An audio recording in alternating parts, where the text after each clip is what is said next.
we're looking at the page that has the sign pictured. It has a Chase logo at the bottom. Are they sponsoring the sign? Is that gonna be ongoing advertisement? I do not know. That might be a question for Sandra. Okay, They are on site. I'd say that. That's what the bank is. So that might be part of their signage. as Okay. well.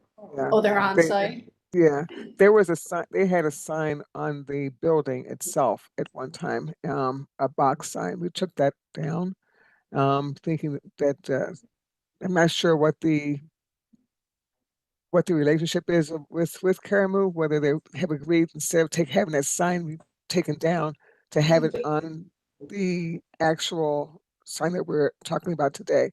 But the box sign, we do 2 box signs and we took them both down from the building. Okay, all right. Do you know the answer to Ms. Brown's question? I do not know if No. it's close or not. Okay, right. Councilman, Ms. Brown had a question about Chase still being in the building. Do you know the answer to that? Yes, Chase is still in the building. They have a branch that is located inside the building. Okay, so this is That's really, good news. I thought they had closed. Thank you for that update, yeah, Council President. okay. And Xavier, can you go to the specifics for the sign, the dimensions?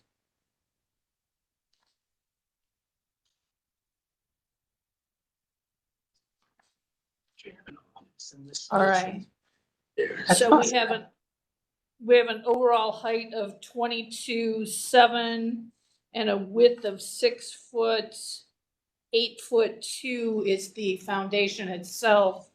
So the sign is 14 feet high.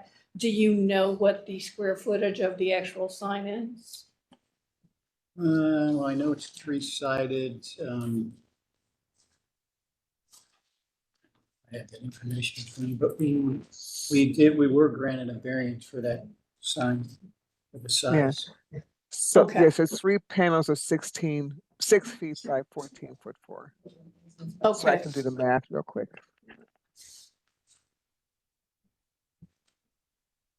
And Madam Chair, we are not here for variances for the size. I believe that Landmarks has the authority to vary that. a little Okay. bit. So we are just looking at the,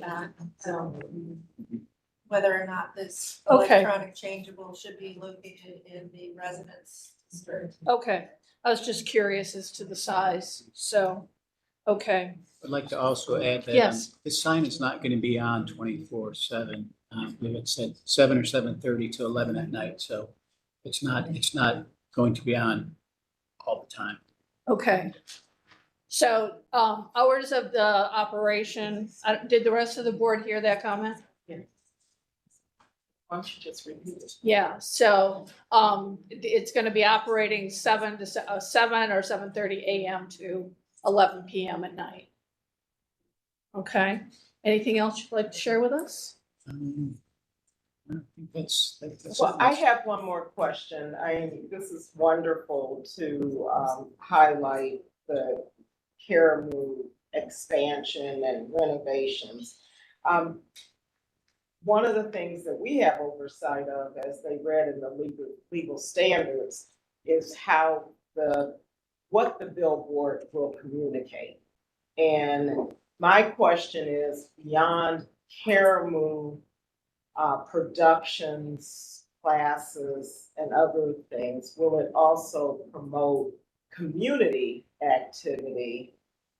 Because if so, I'd like to include that in the approval, so that's done once. That's probably a question for Sandra. Sandra, do you know? I don't know. I know that they always have community events. We just had one yesterday, and I'm sure they would have. And they asked if it should be put on their website. I'm sure that it's on their website. These community activities, they would also have those activities on the sign. I don't want to speak for Tony, but I'm thinking that's where he is. Any activity that's going on, any community activity that's going on in that building, it will be shown on the on the marquee here. That's another way of just advertising the Right, and community events that they had. Council I just had President, would one you? yesterday. I'm sorry, I Okay, just had one the other day for the holiday. They had Santa there for the kids. I'm sure they would have had that out there on the sign. thank you. Council two things. President, will you accept that? Yes, actually, I prefer that. And just as an example, we actually had a community conversation a couple of years ago where Dr. Mihaljevic came, and we actually had a community conversation. I do a community celebration in January. So I'm pretty sure as a board member that Tony would be amenable to that. And I did just confirm that the branch inside is open. So I did just confirm that. Thank you. Excellent. That's my only question. Yeah, good question. Okay, would you like to chime in? Sure, Carl Brunges, Cleveland Landmarks Commission.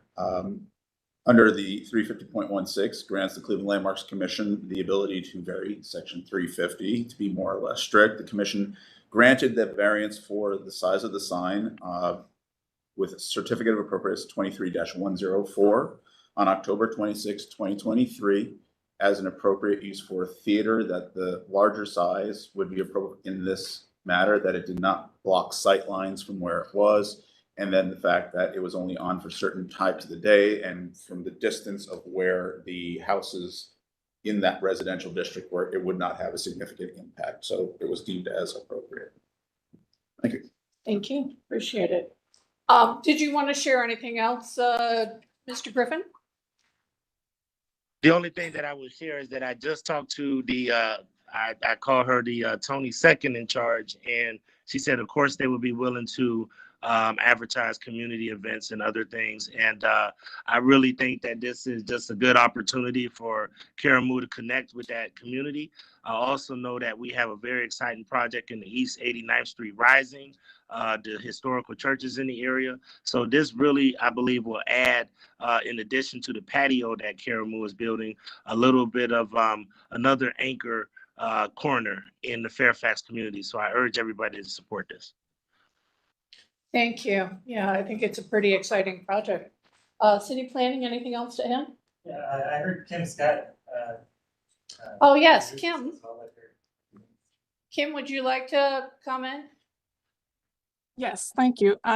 This is very exciting, and with the expansion of the patio, I mean, really just to reiterate other comments that have already been stated, I know that this scheme for the expanded patio should bring more life to the Quincy frontage. We also did work with RTA because there was a bus stop in front of that corner.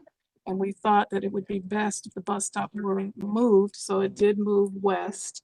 But the signage is going to be exciting for the community, for Karamu House, and hopefully give them the ability to build and expand their client base. And so it's very appropriate for this area, and we want to see it grow and expand. Thank you. Thank you. Yeah, I think that's the addition of the patio is really going to enhance the pedestrian appeal and traffic. So that's great. I do want to say that the green with where you see the awnings, that's not in this phase yet. We're hoping to get that in another phase, but the actual patio, the paved area is. The brick area is. I just want to make sure it's represented right. When you say patio, it's not Great. the raised patio. Okay, thank you, Sandra. I appreciate that. Okay, any questions or comments from the board? I have a question, Madam Chair. With respect to the sign and its 3 panels, I just want to confirm that the messaging on all 3 panels will be the same at the same time. Is that correct? James. Yeah, it would be. He answered yes, if you didn't hear him. I did not hear that. Thank you for Yes. confirming. Yeah. Okay, great. Yeah. And then also if it's not Maurice, it's Xavier today, if we could go back to the legal standard, I just want to confirm that we've ticked off everything there.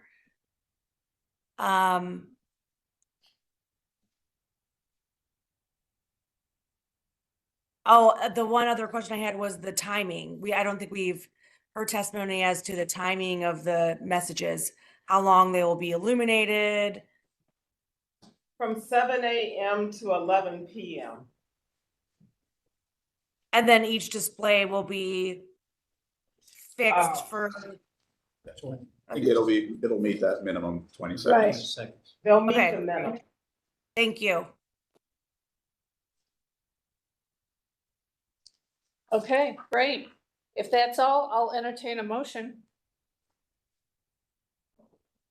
Madam Chair, Board Member Wilson, based on the testimony that we've heard today for calendar number 23-208, I would move to approve. Thank you. Could I have a second? Madam Chair, Board Member Roca, I second. Thank you. Ms. Kukla, will you call the vote, please? And Madam Chair, could we add the language about allowing for community events as well? Generally, these are just for things on site.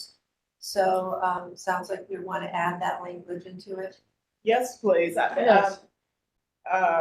Member Wilson, I'd offer a friendly amendment to include that the electronic message center may include Caramoo activities and community activities as part of what is displayed on the new message board.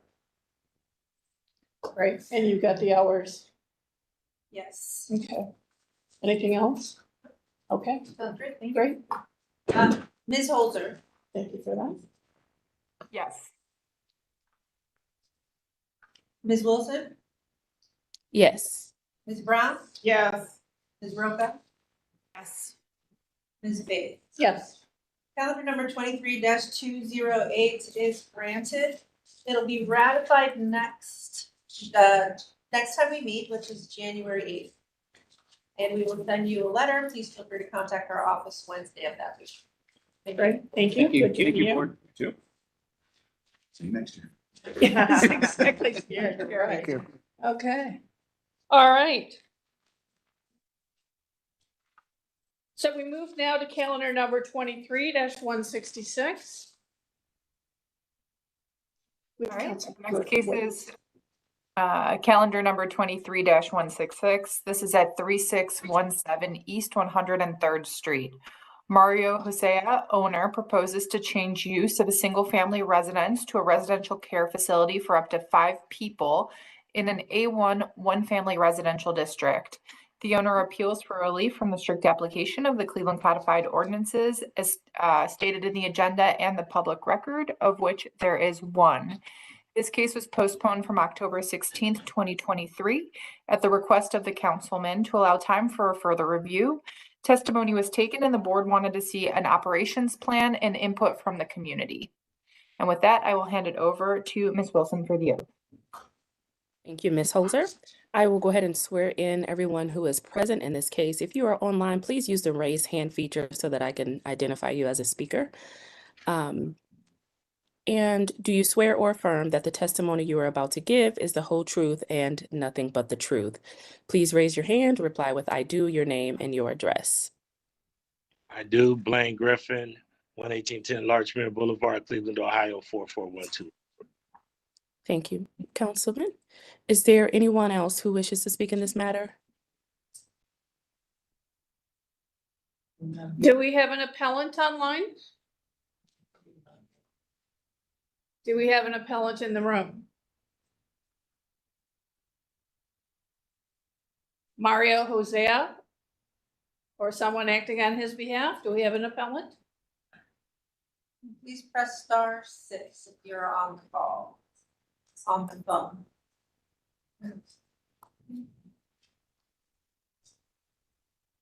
Madam Chair, we can reach out to the appellant Thank you. to see if the councilman doesn't mind sticking around for a little while longer.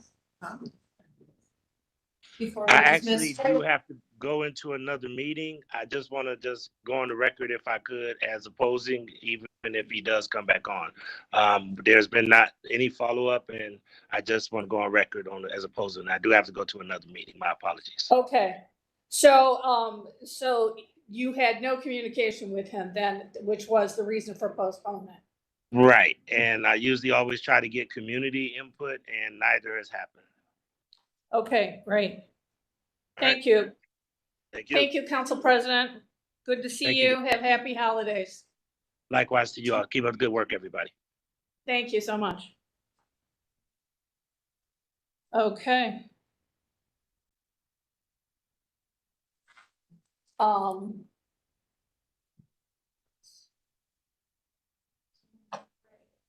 Liz, do you want to? Yes, actually, Brittany is usually on the call side. Okay. Okay. We're gonna move forward. We're gonna try and reach out and see what's going on with this appellant. We have Councilwoman Gray with us. So we'll move forward to calendar number 23-205. Good morning. Good morning. Sounds good. Our next case is calendar number 23-205. This is at 3272 East 119th Street. Fashion Lab LLC proposes to establish use as a residential facility for 5 occupants in a B1 family residential district. The owner appeals for relief from the strict application of the Cleveland Codified Ordinances as stated in the agenda and the public record, of which there are 2. And with that, I will hand it over to Ms. Wilson for the oath. Thank you, Ms. Holzer. Thank you. Okay, I see there are 2 people present. If there's anyone online, please use the raise hand feature and we'll swear you in as well. So for the people in the room, do you swear or affirm that the testimony you are about to give is the whole truth and nothing but the truth? Please raise your right hand, reply with I do, your name and your address. I do. Deborah Gray, 601 Lakeside Avenue. I do. Latoya Priester, 2257 East 86th Street. Okay, we have a Kim Scott, City Oh, Planner. sorry. That's okay, 601 Lakeside. They haven't called me yet. Who just spoke? There you go. Hello? Hello? Hello? I'm Debbie Calloway at 3287 East 119th Street. Thank you. Is it Callaway? Yeah. Was there someone else that had their hand up? Yes, Or I am Peter Horth at 3282 East 119th Street, Cleveland, Ohio, 44120. Thank you. Is there anyone else who wishes to speak in this matter? All right, I think we have them all. Back to you, Madam Chair. Okay, thank you. All right, I just need you to spell your name for the court reporter, please. L as in lion, A as in apple, T as in Tom, O as in octopus, Y as in yo-yo, K as in kite, A as in apple. Last name Priester, P as in Peter, R as in rabbit, I as in ice cream, E as in elephant, S as in Sam, T as in Tom, E as in elephant, R as in rabbit. Latoya Priester. Awesome. Thank you so much. Appreciate it. All right. History of the property, please. Thank you, Madam Chair. There's been no change in the zoning since 1929. In our Records Administration Office, we found that in 1920, a permit was issued to erect a dwelling in a garage. There are no variances on file and nothing of note in the more recent history. Thank you. All right. Could I have the legal standard, please? Okay. Okay, there we go. Madam Chair, members of the Board of Health is requesting a use variance and an area variance from the minimum distance requirement zoning code. In the use variance, appellant must prove that denying the request will result in an unnecessary hardship, particular to the property, such that there will be no economically feasible use of the property without.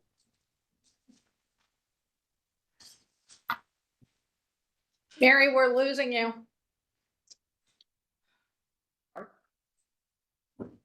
Not be contrary to the. Can you hear me? No, Purpose. No? you're breaking up on us. Oh. Liz, can you read that? Sure, I can go ahead and read it. Mary? Okay. Madam Chair, members of the board, appellant is requesting a use variance and an area variance from the minimum distance requirements of the zoning code. To obtain the use variance, the appellant must prove that denying the request will, 1, result in an unnecessary hardship particular to the property such that there will be no economically feasible use of the property without the variance. 2, will deprive the appellant of substantial property rights. And 3, that granting the variance will not be contrary to the purpose and intent of the zoning code. To obtain the area variance, appellant must prove that denying the request will create a practical difficulty not generally shared by other land or buildings in the same district, will deprive the appellants of substantial property rights, and that granting the variance will not be contrary to the purpose and intent of the zoning. Thank you. Thank you. All right, are you gonna be the spokesperson? Yes. All right. My name is LaToya Capricer. First, I would like to thank everyone for listening to me. I prepared a statement of a few facts as I am a product of Ward 4 of that community, as well as I have worked with the homeless and mental health population for over 10 years. And these are the facts. I am standing before this panel of community leaders with the confidence and courage to ask of you to overturn the. Excuse me one second. Ms. Calloway, I believe you need to mute yourself. I beg your pardon, I didn't hear you. You just need to mute yourself while the appellant is speaking, please. Oh, I'm sorry. Okay. Thank you. I ask of you to overturn the denial to establish 3272 East 119th Street into what the state calls a residential facility for 5 occupants. I ask that this panel consider that there is no logical reason for why 2 group homes cannot be close, if not next door to one another, according to the zoning code 337.03H. The misconceptions, stigmas, and data, if any, of the term group home does not support the guidelines and procedures the state requires to open an operating group home. While at 2:37 this morning, I read that some kinds of operating a group home is the safety of the residents around it, the less privacy of the residents, no on-site physician or nurse, and less opportunities to meet new people and make new friends. While petitioning in the rain for residential support with my children and my 15-year-old younger brother on East 119th Street, one resident actually said, "I don't want a group home over here. They are trafficking and doing drugs in this area." All of these statements I just mentioned are false information and misconceptions. There is 1 to 2 women in a room in a group home, which is much less than a woman residing in our local emergency shelter, where if she has a mental health diagnosis and is or a senior without a job, has to share her sleeping space with at least 3 to 36 other women. While Melrose Place will be a home of 5 women living 3 doors from Rita's home, they can take trips together, go to comedy clubs, community meetings, and even the church down the street. We can host cookouts and Thanksgiving dinners for our residents and build a community within the 2 homes if the entire community is not willing to welcome their fellow residents in the community.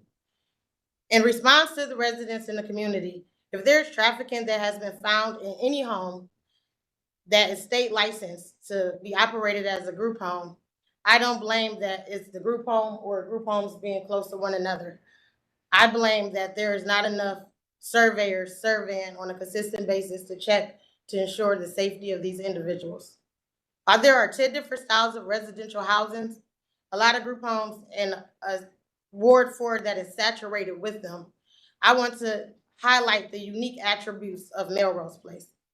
Melrose Place is a safe home that will provide 24-hour monitoring outside the home and inside the home in all common areas, in addition to having a fully staffed housing operational director, which will be myself. Melrose Place is a home that requires all residents to be linked and engaged with mental health services and actively engaged with their mental health workers and medically compliant, which is a requirement to be in a group home. Melrose Place is a home with a complaint and grievance process to ensure the resident rights are not being violated and allow the residents to advocate and ensure their basic needs are being met. Melrose Place is located in an environment where mental health services, churches, local stores, bus lines, and restaurants are nearby so that the individuals can regain self-sufficiency in their community, which is why which is what I look for when looking for a home to provide as a group home. Melrose Place will have groups implemented to teach residents basic living skills like washing their clothes, cooking, organizing their clothing so they're not hoarders. And they will each have their own individualized treatment plans, which is also a requirement by the state. All residents who adhere to an interview with their mental health provider to ensure the residents' needs and wants align with the mission and values of Melrose Place and the residents on the street.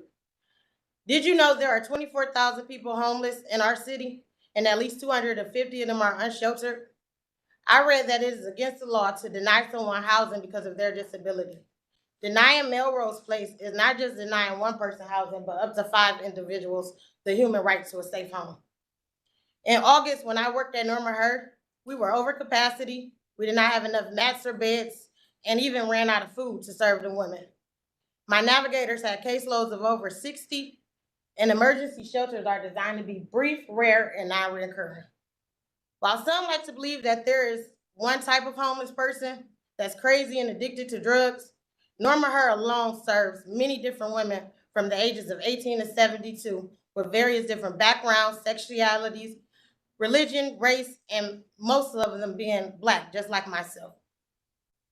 While serving at Norma Hurd, I have seen childhood classmates, 3 of my mentees from my previous dance team, mothers of people that I grew up with in my community, and many women who suffer with drug and alcohol abuse, which I had to see my mom suffer with drug abuse of heroin and crack cocaine for 22 years of my life, and she's sitting there now.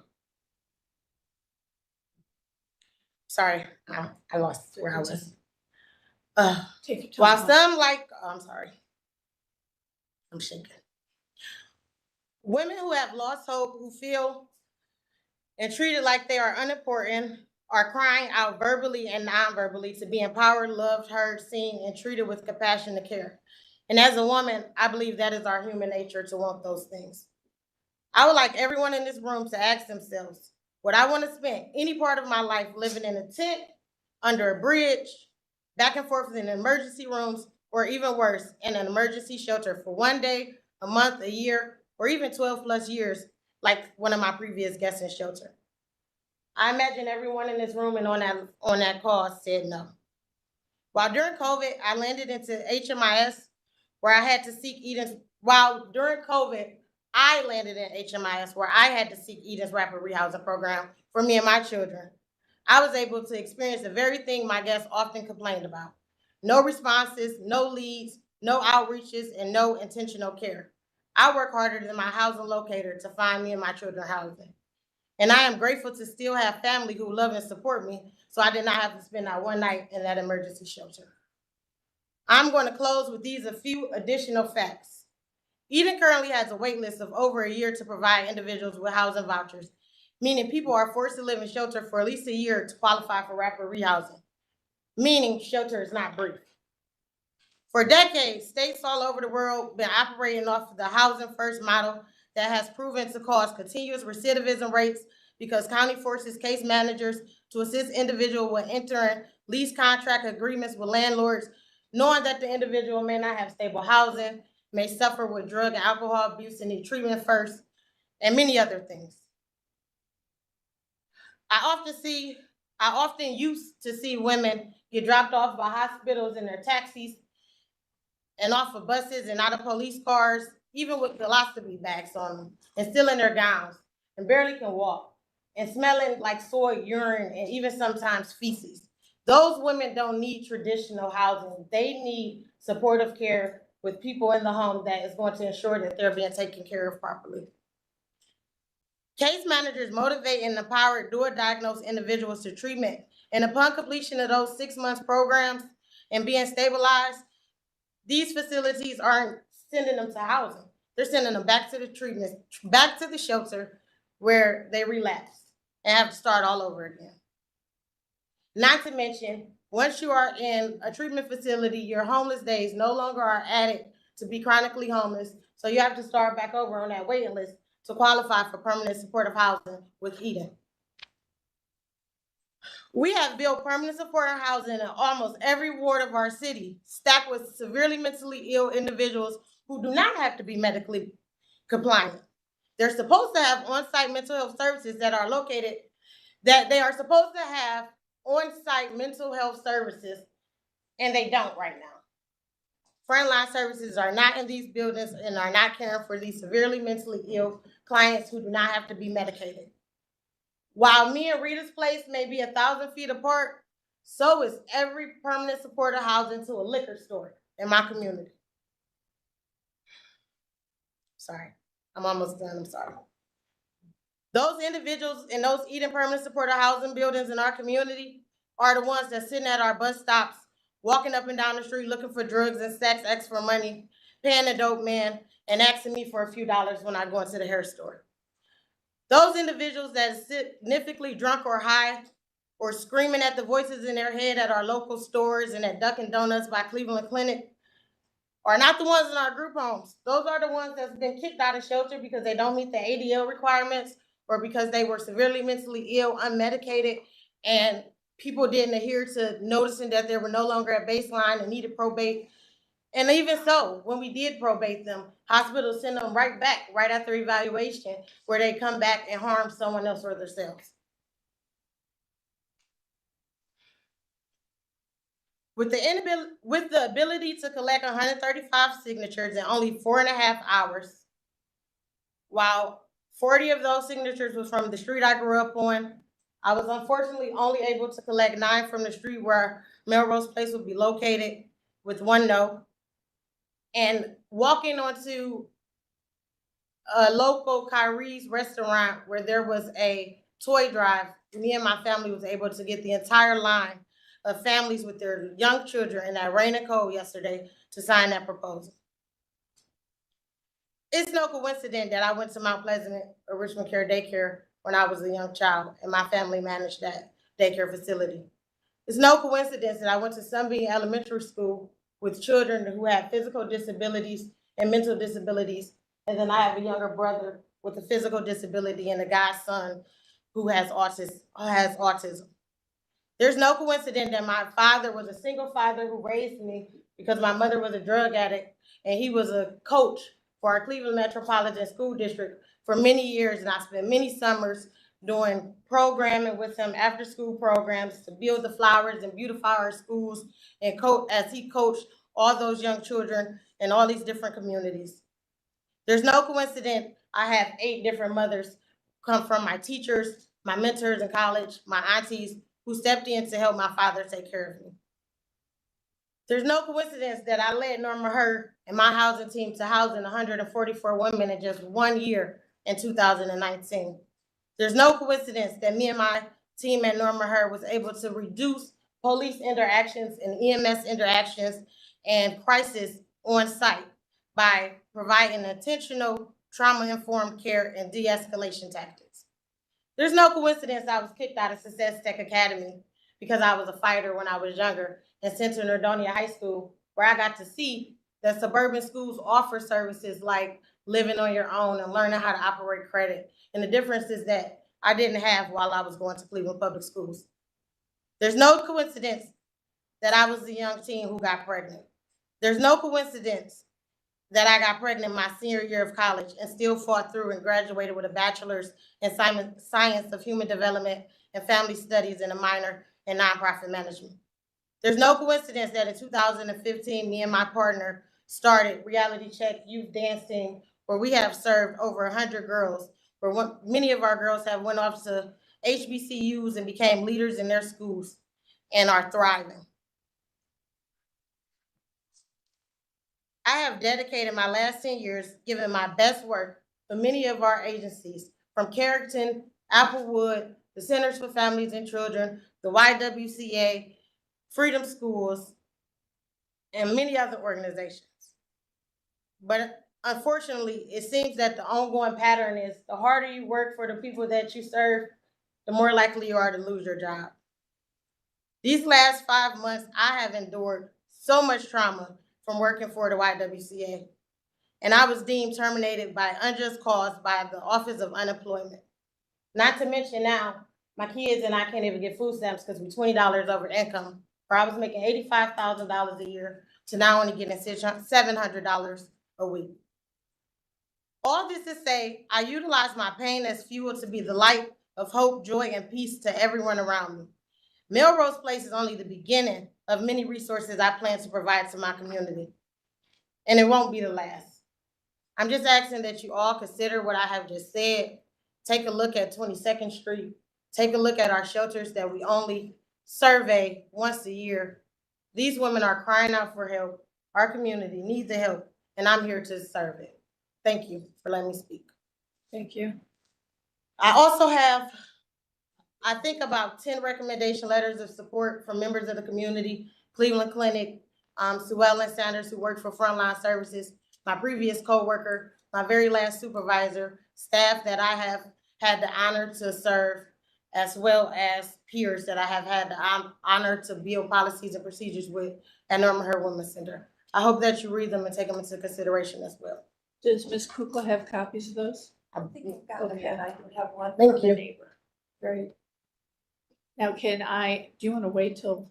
Well, Or do you I wanna chime in? honestly have another meeting that I Okay. am 20 minutes late for. I left one meeting to come here, but Councilman Blank Ribbon was before me, and Yeah. I should have been back at that meeting by 10. However, I did talk with, should I say, Priester, and I did talk with some of the residents called me on the street.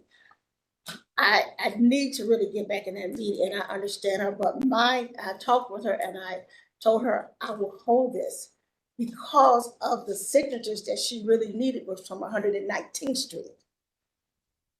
I live on like that too, but she needed the signatures from 109th Street because the 109th Street resident called me prior to this. Okay. So I've been working with Ms. Priester and the resident. So I said to them, I will hold it because she's in between my community meetings. She haven't gotten there yet. Right. To present it to the community as a whole, for them to know this is coming.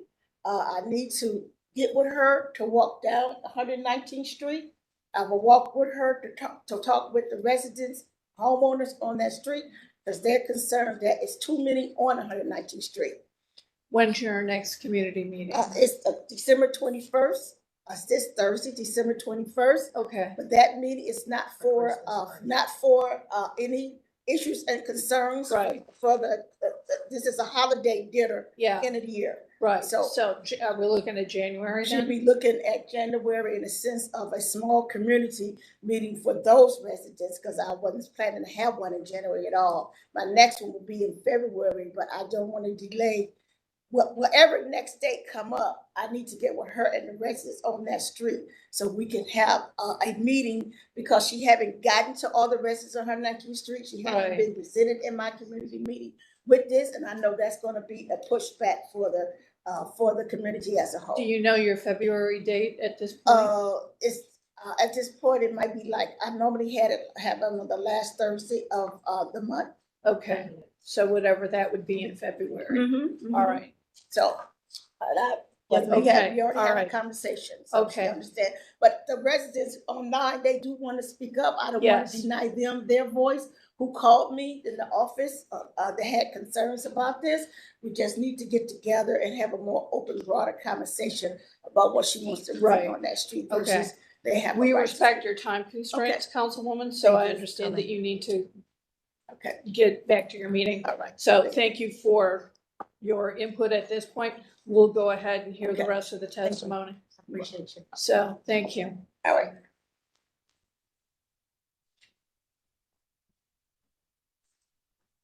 Thank you. Okay.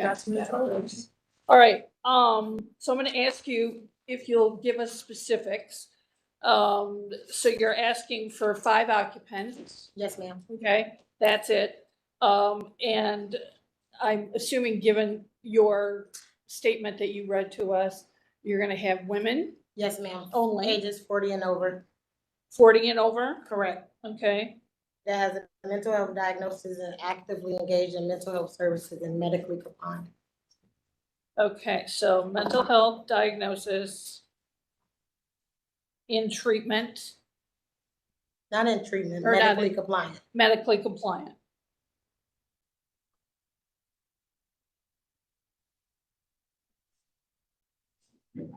All right, and 24/7, how many staff members are you gonna have then? 24/7 hour care, 24/7 care, 3 staff. How many? 3. 3? So 1 person each shift? Yes, ma'am. Okay.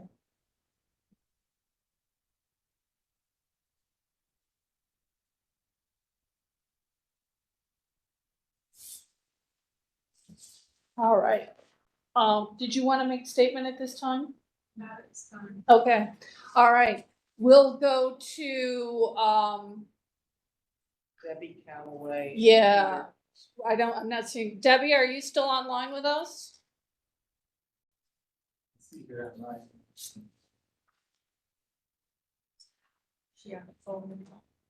Tell her how to unmute. Yeah, you can unmute yourself by using *6. Can you hear me now?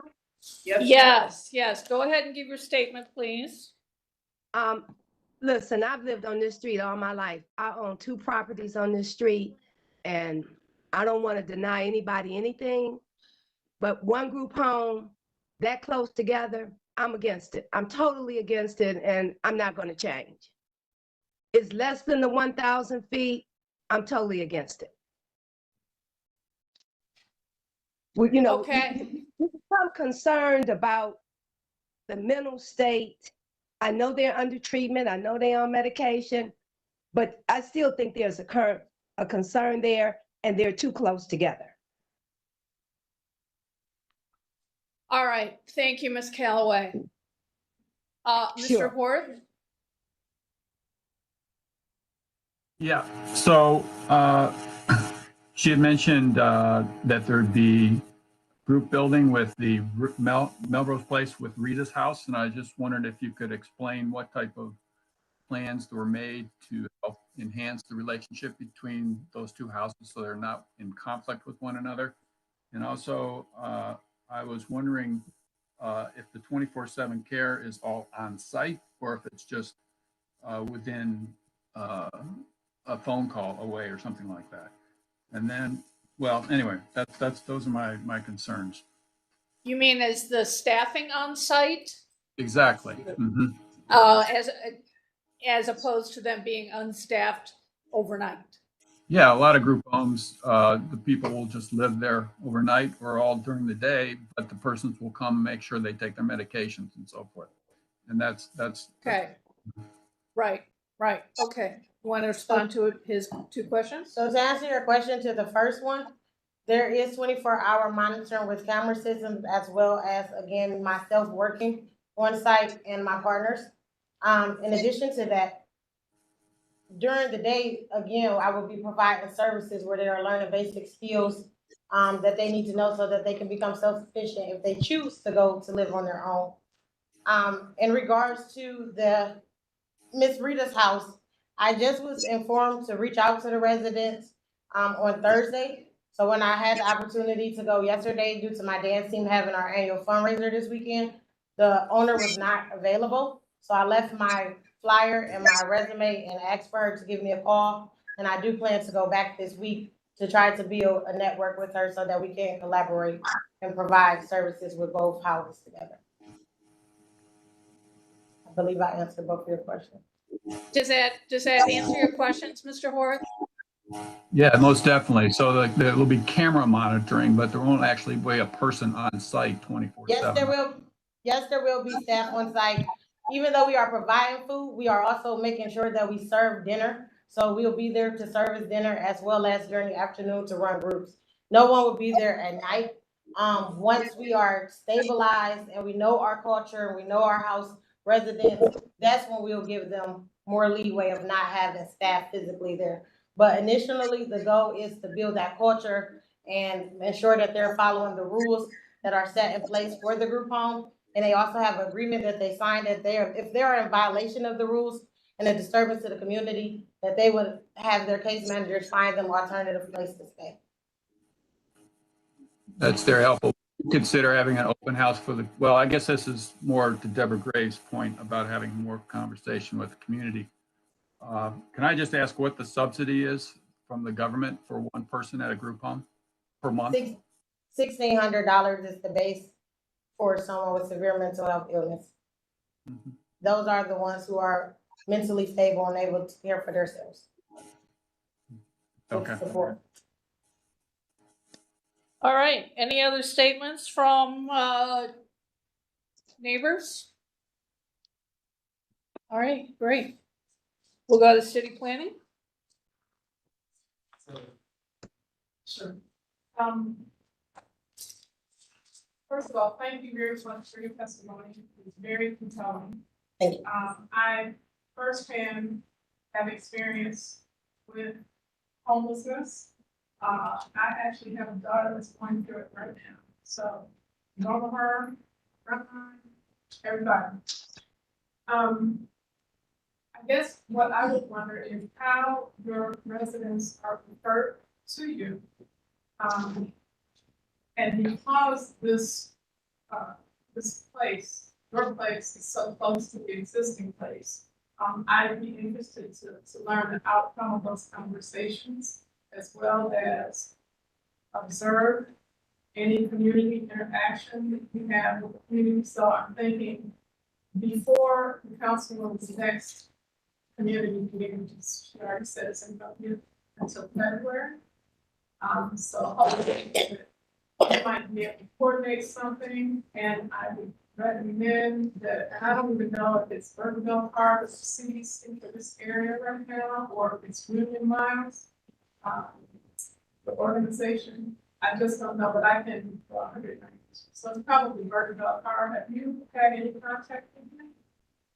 Are you familiar with them? I'm not familiar with them at Okay. all. So if I can get your contact information, then I would like to connect you. Okay.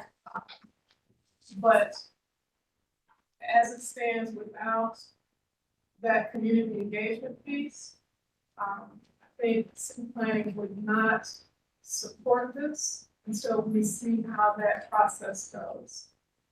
So that's what I have. Thank you for joining us in person. Well, Yeah, the whole thing is really bad. yeah, So, so appreciate that. So, regardless of the tech issues or not, always glad to have you folks in person. And it sounds like you would be willing to work with her as a point person to help her work with the CDC and sort of orchestrate those things with the councilwoman and that sort of thing. Yes, that would be great. Okay.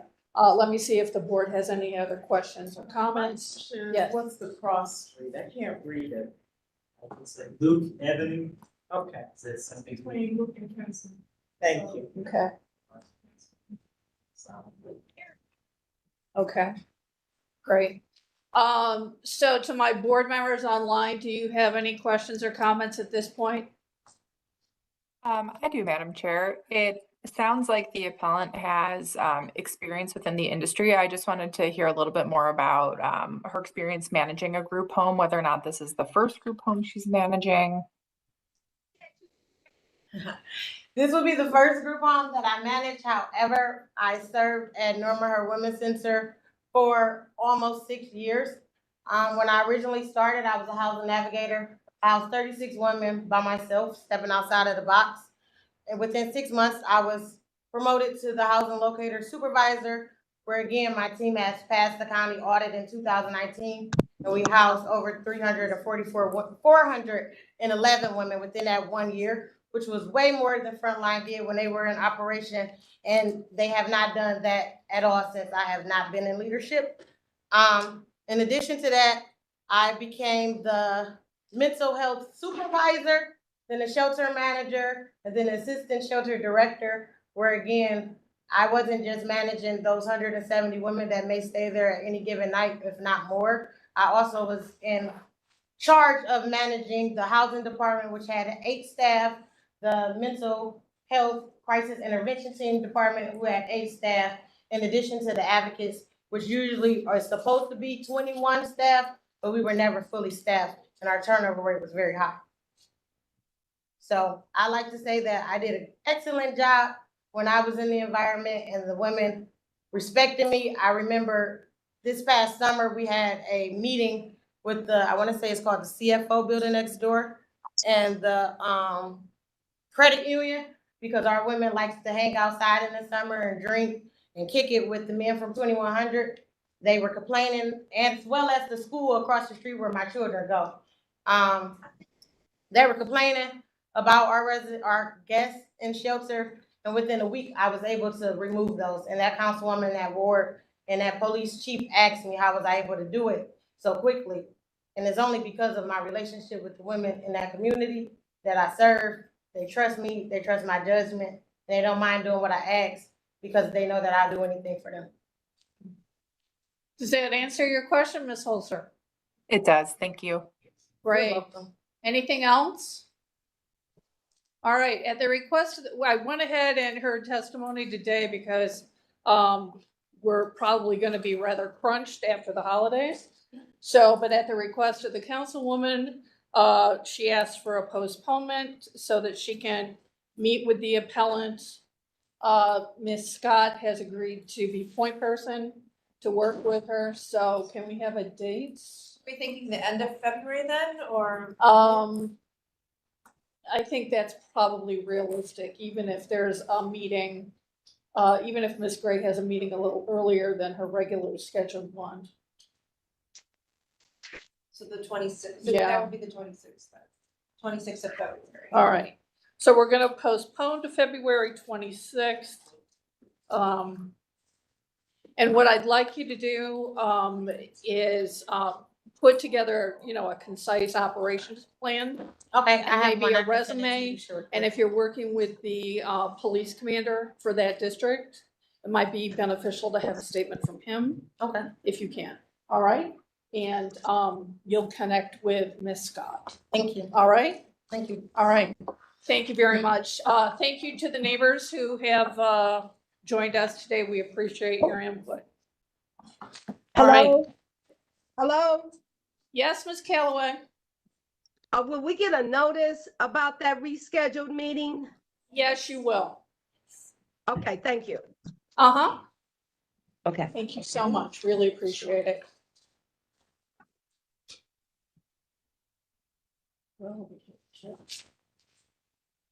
Do we have any other council people?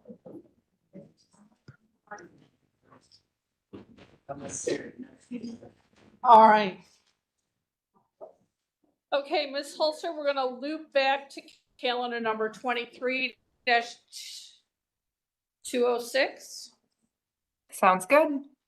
Our next case is calendar number 23-206. This is at 15506 Park Grove Avenue. Kim Barrett proposes to enclose an existing front porch of a single-family residence in an A1 one-family residential district.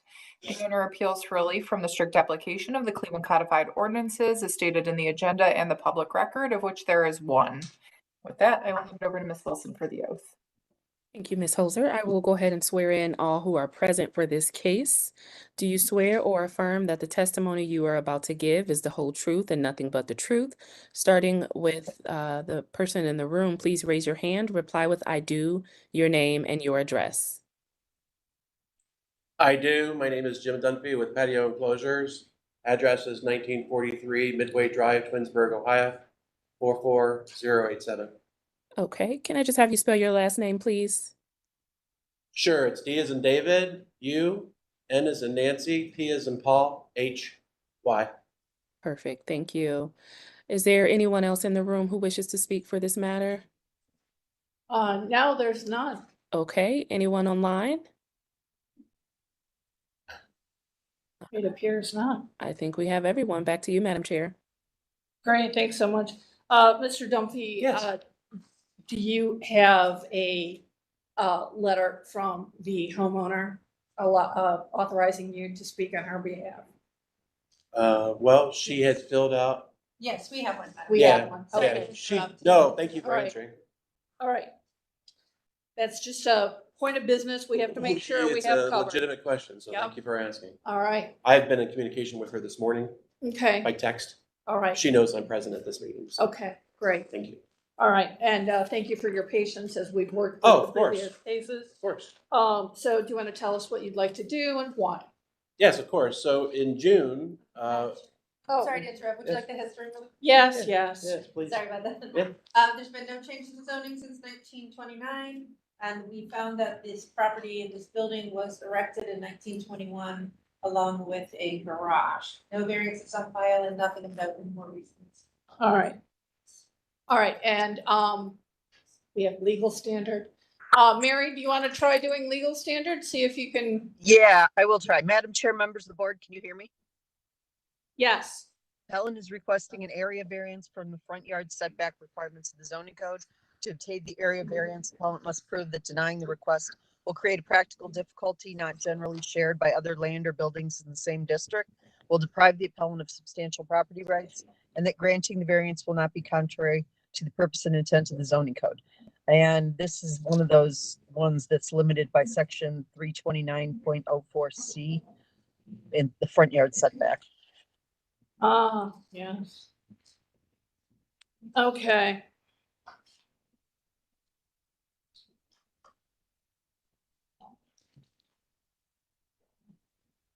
Okay, go ahead and tell us, Mr. Dunphy, what you'd like to do. Oh, of course. So yeah, in June 30th of this year, Ms. Barrett invited Patio Enclosures out to give her a quote and a proposal as far as.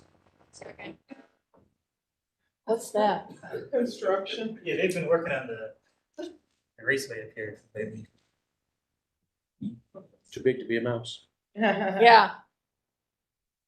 Well, one day they were outside sort of hanging off the side of the building, so that was just a little distracting because we were like, you know, Yeah. are they gonna fall or not? Okay, sorry, go ahead. Yes, thank you. So in June of this year, Ms. Barrett invited Patio Enclosures out to look at finding a way to make a home improvement that she would enjoy as far as being able to gain more use from the existing front porch on her home.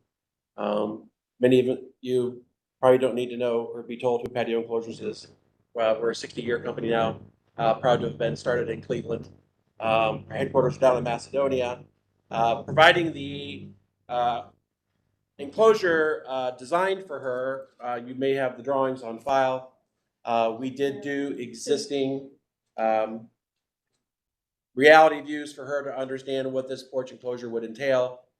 I've been here 7 years. I didn't think it would be any issue knowing that we went through the normal parameters as far as obtaining a permit, providing the drawings. We did receive a denial of request that our setback, as you had mentioned in the existing code, 5.5 feet is her existing porch. For us to go back to 4 feet, knowing that her existing porch can't be enclosed unless we tear it down and start over from scratch, that seemed unrealistic as far as expectation. So the reason that we're here at this meeting today is to ask that variance be granted so that she could enclose her existing front porch as it exists on the house. We're not going any closer to the street. We're not going any further off the existing front porch that it sits as it is today. And then honestly, it'll add value to the appearance of the home, function of the home. Ms. Barrett was honestly surprised when she did get the denial letter because there are currently enclosed porches at 15416, 15408, 15320, and 15505 Park Road on her same street. We do not believe that enclosing the porch is going to cause any undue hardship to view, sight. Obviously, you see the large building that's next door. It will give her more privacy when she's using her front porch.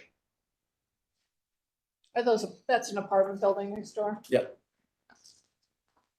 Let me see drawings. Okay. This is a view of what it would look like. That's an augmented reality view of. Okay, do we have that? All right. Can you, I can email it right away or can you airdrop email it. it? Cool. Have to email it to Mr. Bay.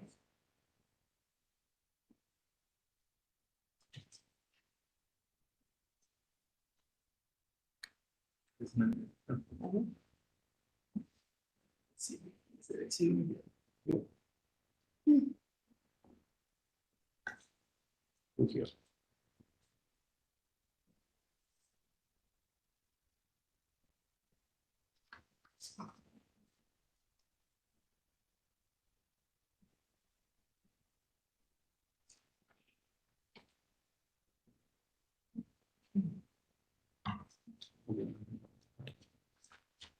No. No, you're good. Yeah.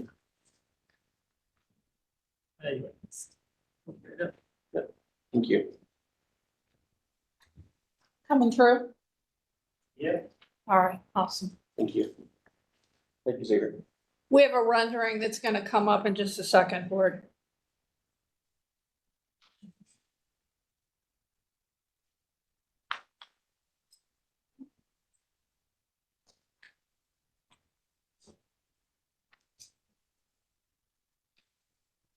While we're waiting for that, is there any questions or comments at this point?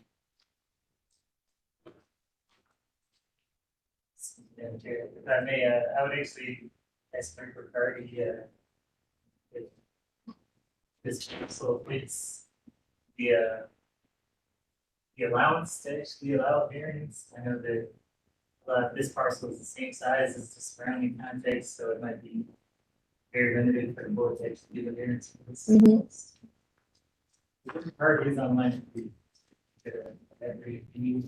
Okay. Mr. Riccardi, did you hear the comment from Xavier from City Planning? No, I'm not sure what the question is regarding Okay.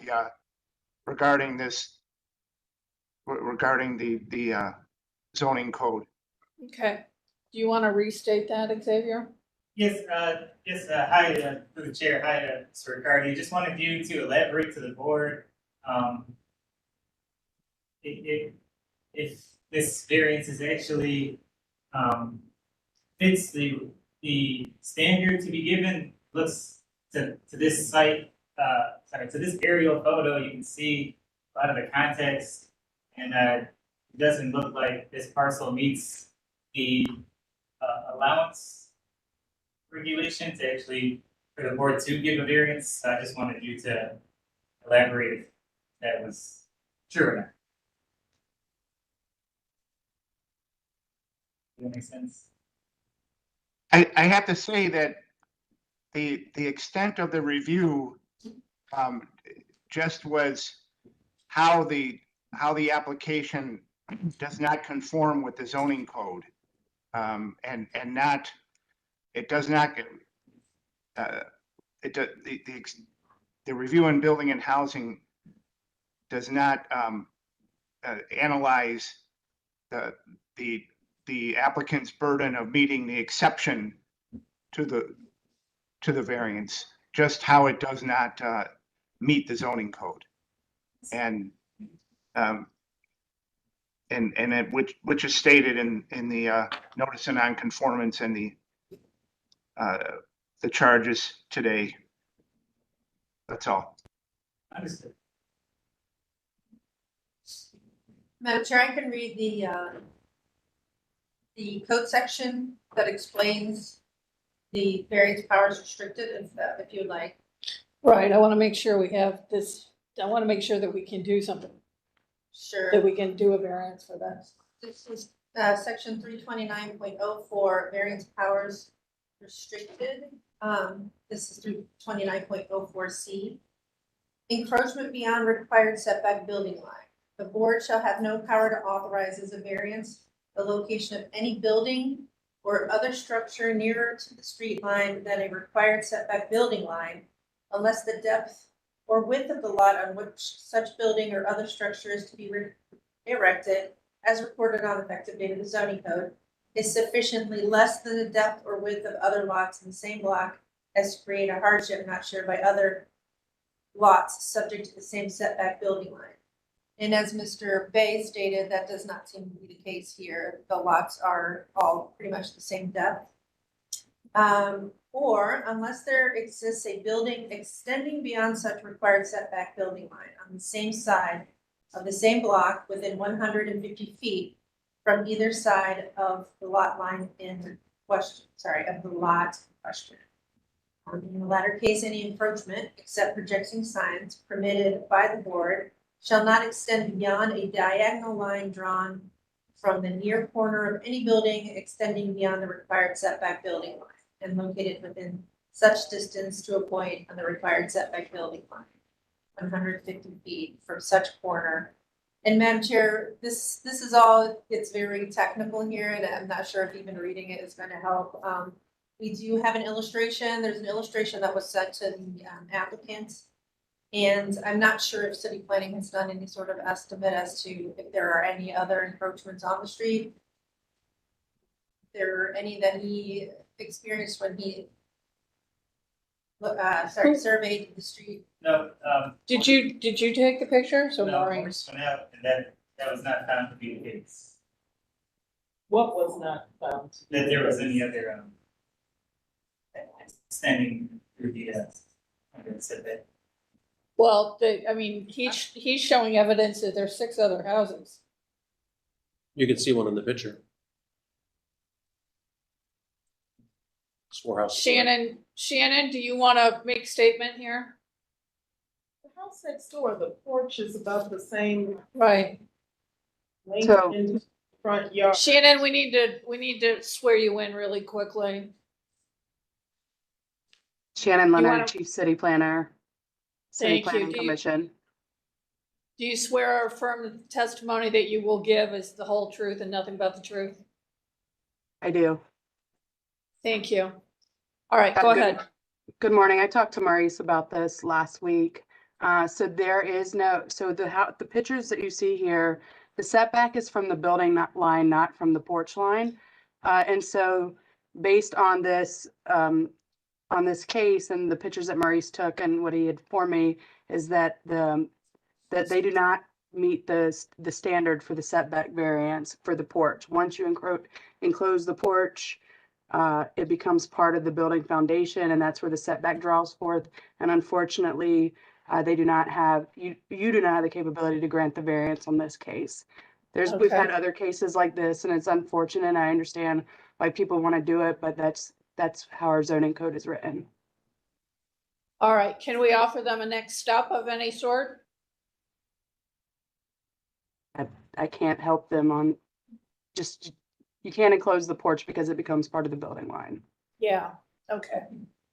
It's unfortunate, but we had the same happen back a couple months ago or a year or two ago over in council, in Polenzic's ward, where they had a really nice addition by adding it to their front porch. And unfortunately, you all lack the ability to be able to grant that variance. Right.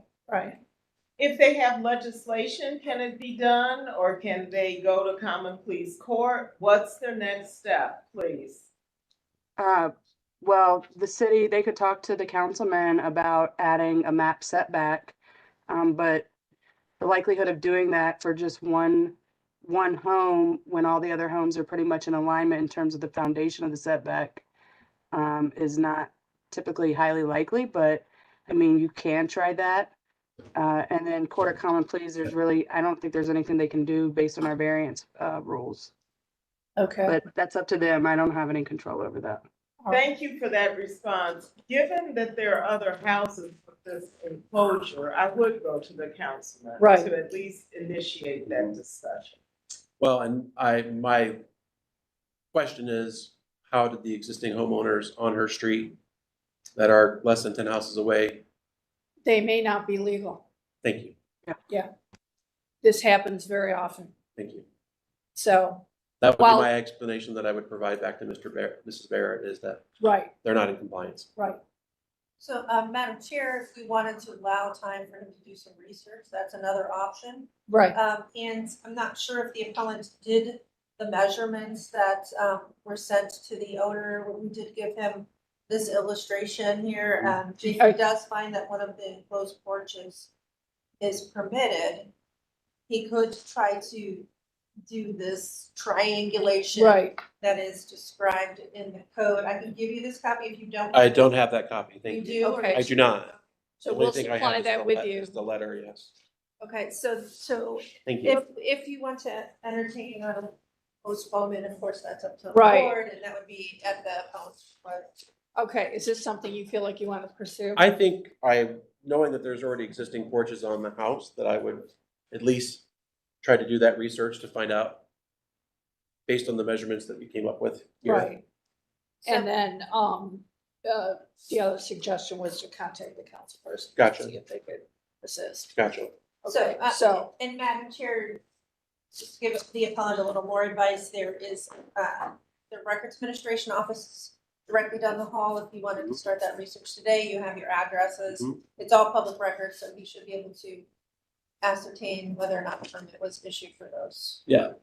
I guess my last question that I would ask is, if she speaks to her council person, is there an effort that should be made on behalf of all these homeowners that are trying to improve their houses?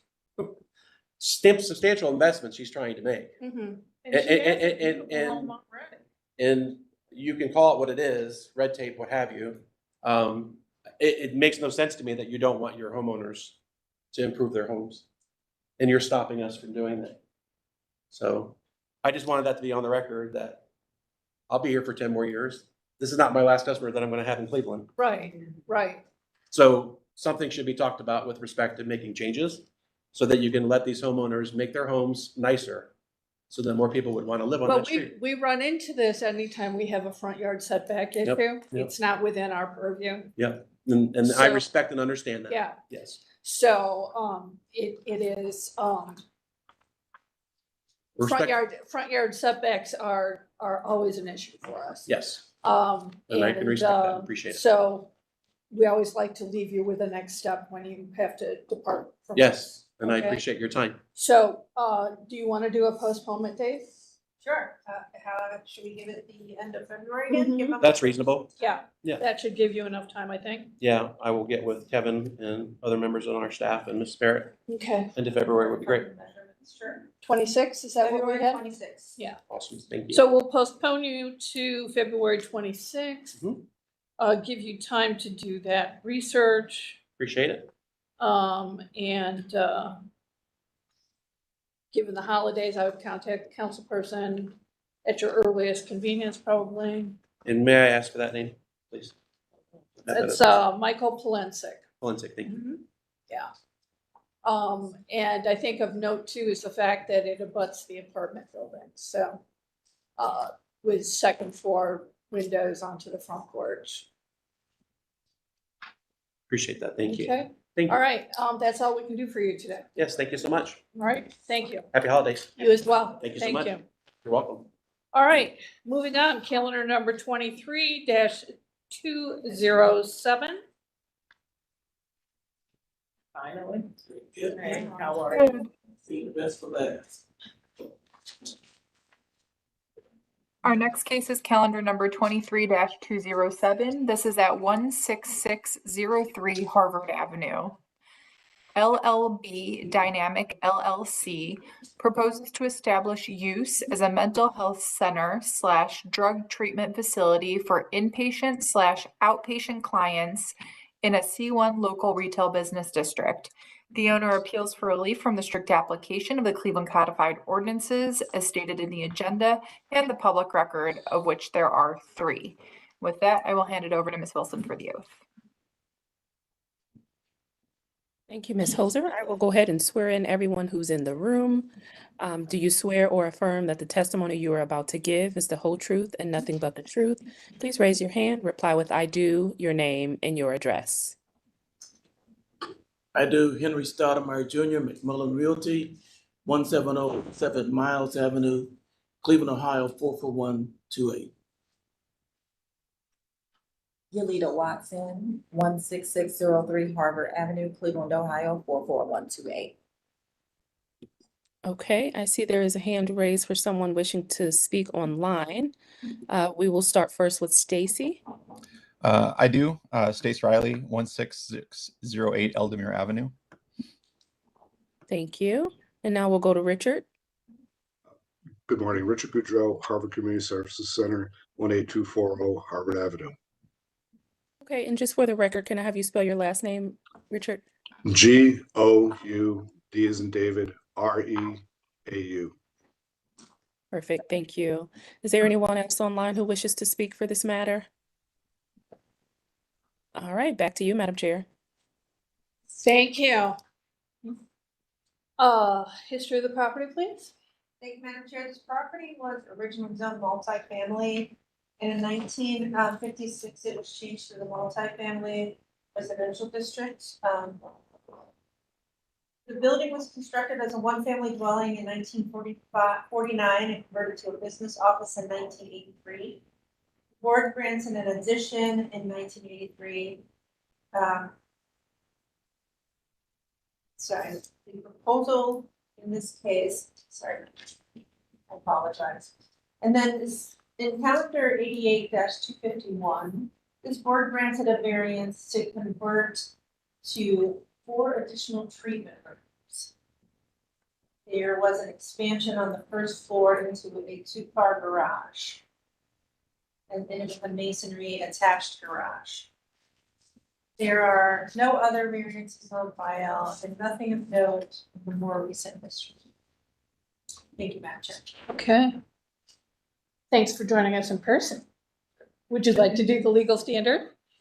Madam Chair, members of the board, Home is requesting a use variance and an area variance from the parking requirements and zoning code. Is that right? Parking. Yeah. To obtain use variance, the home must prove that tonight the request will result in an unnecessary hardship particular to the property, such that there will be no economic use to the property without a variance, will deprive the appellant of substantial property rights, and the granting of variance will not be contrary to the purpose and intent of the zoning code. To obtain the area variance, the home must prove that tonight the request will create practical difficulty not generally shared by other land or buildings in the same district, will deprive the appellant of substantial property rights, and the granting of variance will not be contrary to the purpose and intent of the zoning code. Thank you. All right, who's going to be the spokesperson? I'd like to introduce her if I could. All right. Henry Stoudemire Jr., broker at McMullen Realty.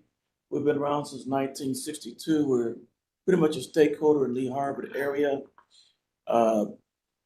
As most may know, Lee Harvard is trying to experience a renaissance. Many years of longtime residents now have left the community either because of not able to get around like they used to in the colonial style dwellings, or unfortunately because of transition. Yet the city is putting money behind Lee Harvard to improve Harvard and Lee Road, including the new JFK that went on miles down the street from my office. The old JFK that's scheduled for demolition, repurposed for maybe something for senior citizens. So in introducing this family nurse practitioner who has spent tens of thousands of dollars on the interior and exterior of this building, Madam Chair and members, she spent probably about $80,000 trying to renovate it for the time Dr. Lonnie Marsh had it. It was deplorable, but she brought it up to nice standards. So she has a use for the building, and that's the reason why we're here. It would blend in perfectly with what Lee and Harvard is with the mayor's office, some of which have been there already, including Lee Harvard Community Service Center, which Rich Gaudray is on Zoom to attest to. I call her Dr. Watson, but she's a family nurse practitioner. Okay. Thank you so much for having me.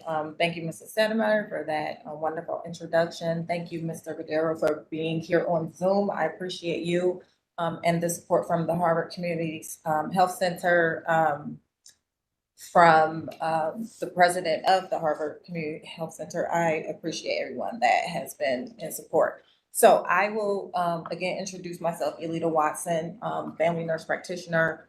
I have served veterans at the VA for over 15 years. Since then, I did a lot of work with COVID patients throughout the United States, including Puerto Rico. And I formulated my own practice, telehealth services. And once the pandemic ended, the state of emergency was over, I converted my business to Watson Community Health Center, where we are now renting this space from LLB Dynamics, which myself and 2 other family members are the owners of the facility.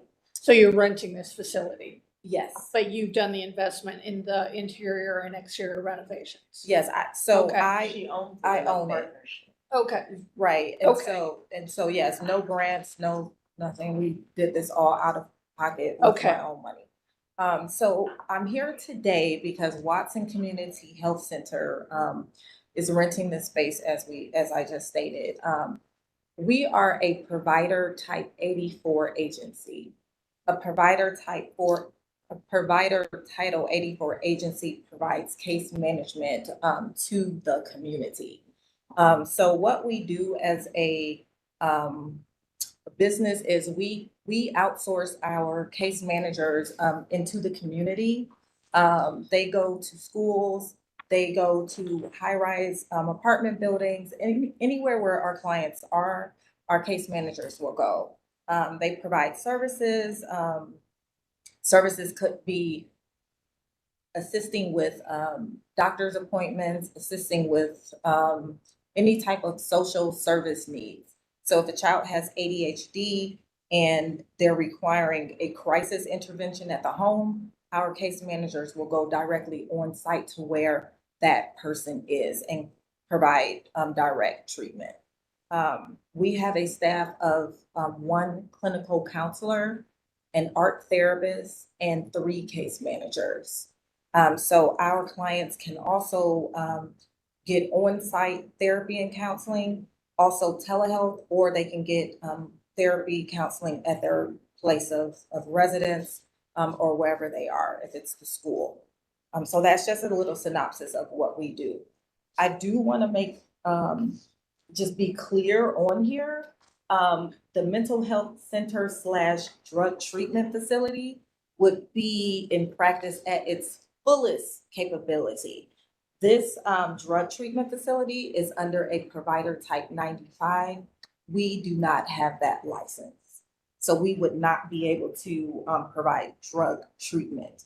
However, our proposal is to establish a full practice in the coming years. But for the purpose of this meeting today, we're just asking for a variance to provide case management in the community. okay. Liz, does that change anything about our notification? Sounds like they're taking away as to adding, so we wouldn't have to put out a new notification. Okay, I don't know if we would want to defer to Mr. Cardy about the definition and maybe have the appellant expand further on that and just get clarification from building and housing. okay, all right. So can you give us, we're gonna ask our Mr. Riccardi a question. Just, can you give us a little clear definition of the use that you're intended now as opposed to what's written up on the variance request? Yes, ma'am. So, Ms. Faith, case management is provided to the community. So our clients, most of them cannot drive. So our employees would have to have a valid driver's license to go to the client and assist them with whatever their services are. And that could be assisting them to a doctor's appointment. That could be a lot of phone work. So when I say phone work, that could be calling a physician or a practicing provider that is a part of their care team to assist them with any type of, maybe someone, for example, may need a cane or an orthopedic shoe and they just don't have phone service to do that. So our case managers would do that for them. They're like an outsourced treatment to provide any type of services in the community, not necessarily on site. Okay, all right. Mr. Riccardi, does that clarify for you the difference between what they're going to do and what's written up in the, as the mental health center drug treatment facility that's written up in the agenda description? Just want to make sure that we're in the parameters.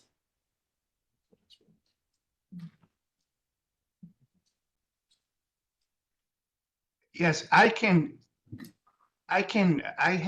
have sent via the chat the definition of the mental health center in the,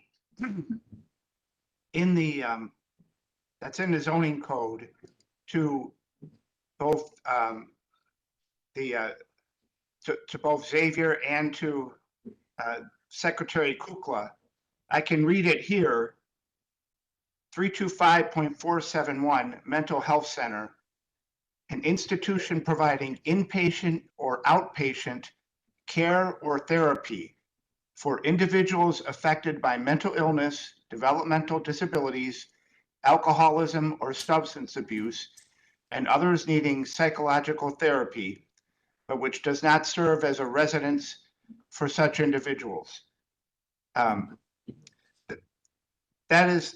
That's what they applied for, and that's under the, for which it was adjudicated.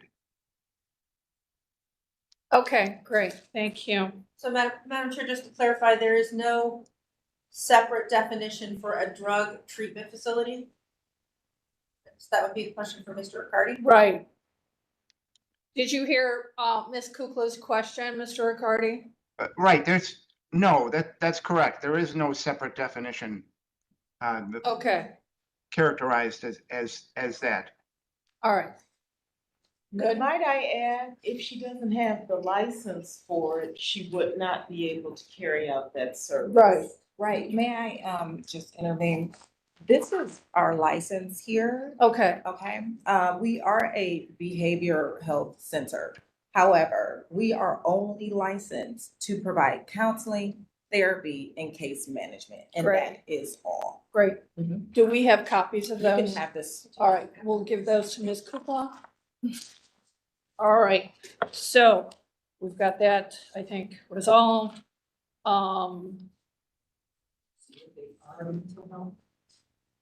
She said the word therapy, and that's in the definition.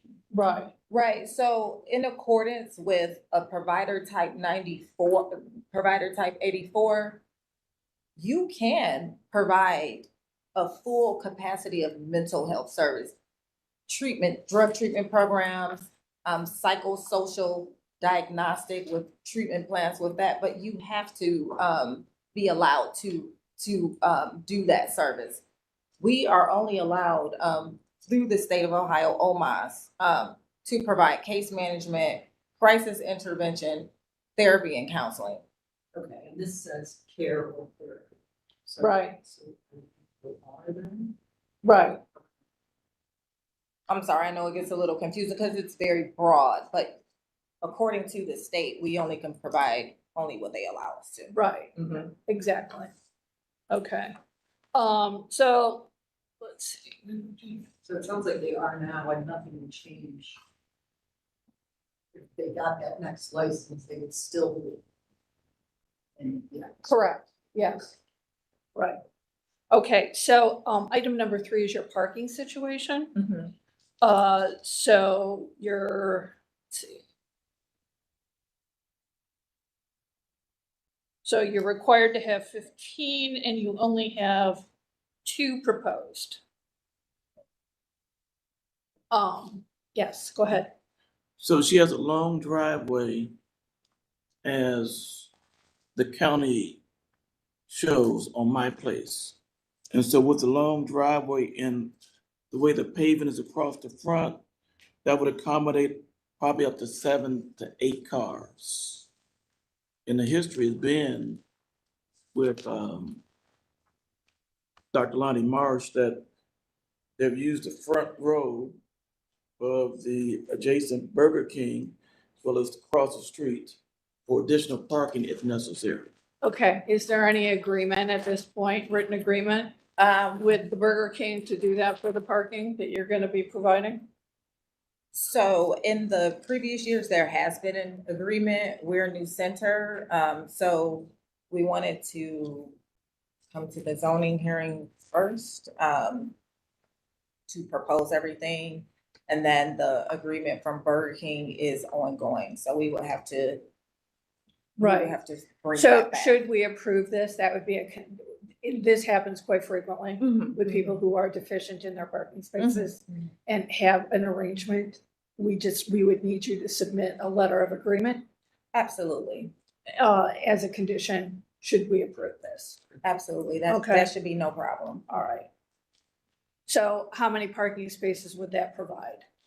That will provide, I believe, from what the architecture proposed, 7. So we only need 7 spaces, honestly. Okay, We, for I your mean, staff. and I'm gonna be honest, we will probably only need, 3. Because we have 2 offices, so that would be for our, or actually 3 offices, so we need 3. And then, if there were any clients that were to come in, possibly additional parking spaces, but most of our work is done outpatient. It's out in the community. So we only So need, most of your staff is gonna be out in the field. our staff is out in the field. They will not be working Right. in our center. So- Only 3 people will be working in our center. Yeah, so we have I mean, you're required 15 parking spaces. Okay. You have 2 legit, I realize it's a long driveway, but, that just means you'd be stacking cars, which isn't ideal, you know, because you'd have to move cars in and out. So you really need to come to Yes. compliance with, that agreement with another parking provider. That's fair. Okay, all Madam right, Chair, yes. did I miss, did the applicant state whether or not there's parking on Harvard? No, and that was gonna be my next question. Sorry. So thanks, because oftentimes we allow street parking. So is there street parking along that section? I don't know if anybody parking on Harvard itself. There's so much in the parking areas between PNC and Walgreens. What's That's that what the commercial Burger King- building on the corner there to the left? Mhm. Oh, is that the Burger King? Yes, on the corner. Okay, That's the northeast corner. Southeast corner is, at the shadow is the Walgreens. The long building is a PNC, and next to that is Citizens Bank. Across the street is Doc's, and they could even let her use some of their parking if necessary. Next door is a long-term medical building for the last 60 years, and that's not in operation totally. Just 1 or 2 of the 3 spots is, and there presumably could be parking there. But most people park along that fence right where the yellow is, on the other side. in the Burger King lot, Yes. those spaces that abut your property. There's plenty of parking. Okay, And, All right. and 2 bus stops right in the same vicinity. Yeah. Mr. Stoudemire was listening to everything, but where is the new Doc's restaurant going From the yellow box, to? that's Dr., the dentist, that you probably went 2 years ago, and next to that would be Doc's. The building right next door, is it, or the one next? the The one one next next to to it. it. The little house? It's always been it's always been No, but a, it was a house. yes, Yeah, years and So years. 2 buildings away. 2 buildings away. Okay. and they were granted a variance to run a restaurant without parking. Yeah, that's the family, right, that came Yes. before us with that restaurant with the That's why I retired, asked. yeah, with the retired. Yeah, And everyone So works maybe if, together. Mr. Goudreau from the Lee Harvard Community Center can Right. speak to how as a community they're addressing parking. right, because that's a good point with that restaurant, because I remember that case distinctly. So, all right, Mr. Goodrow, would you like to make a statement? Yes, good morning, everyone. We've been working with Ms. Watson for a little while regarding this, and great valid points here. I'll talk about it like maybe a little story. I'll talk from the Community Development Corporation side as well as the community center side. I could talk about an effect that Ms. Watson's business has had on the area in the last year or so. Direct effect. We've had, at the corner, in particular, the northeast and the northwest corners of Lee Harvard, a young gentleman, I believe his name is Larry. Larry was out there all the time in all types of weather, panhandling, begging for money, very little clothing, bad shape. But I noticed that after a while, well, Larry wasn't there any longer. And I just wondered what happened to Larry. Well, Miss Watson helped Larry out and helped him get into a better place. And Larry is no longer on that corner. He was there for over a good year and a half on that corner. And as well as over at, we had gentlemen who'd like to congregate, have their wine and spirits behind Boost Mobile and the gas station in the southwestern corner of Lee Harvard. And they also were there. We had the police, we had the councilman involved, or we were involved. We couldn't get them to move on. Miss Watson got involved, and gosh, those men were taken care of. They got services. They're no longer in the area, so that really, her business in that way, really stabilized the area with, people, loitering, nowhere to go, possibly safety hazards as well. Now in the Community Development Corporation part of it, yeah, it's really, we support them. That building that was there before was in very bad shape. I mean, some say it could have been condemnable. And it's nice to see that, this building, with all the money Ms. Watson put into it and changing the facade, it really plays off well with Docks. It's 2 buildings east. And as well, the redevelopment of JFK is coming in, also in the southeast quarter is money coming in for development. Her development fits right in there. It's good to see someone putting money and investment into the community. I was inside. It's a rather large building. It goes back numerous rooms. I believe there's a secure fence in the rear. The parking is, we were concerned about the parking at first too, and then we talked it through, and it was the same thing that we helped Docks work out with. They have a lease agreement across the street with the owners of the shopping center to lease out parking spots. This could be a possibility as well for here if parking is the issue. But Henry Stottlemyre, I agree with Henry. That's been the agreement over the years with the parking with Burger King. The entire row on the eastern side of Burger King has always been reserved for the business there. So, we weren't after that. If they can get agreements, with either or both, that will, easily take care of the parking. There's a crosswalk with lights right there at Lee Harvard.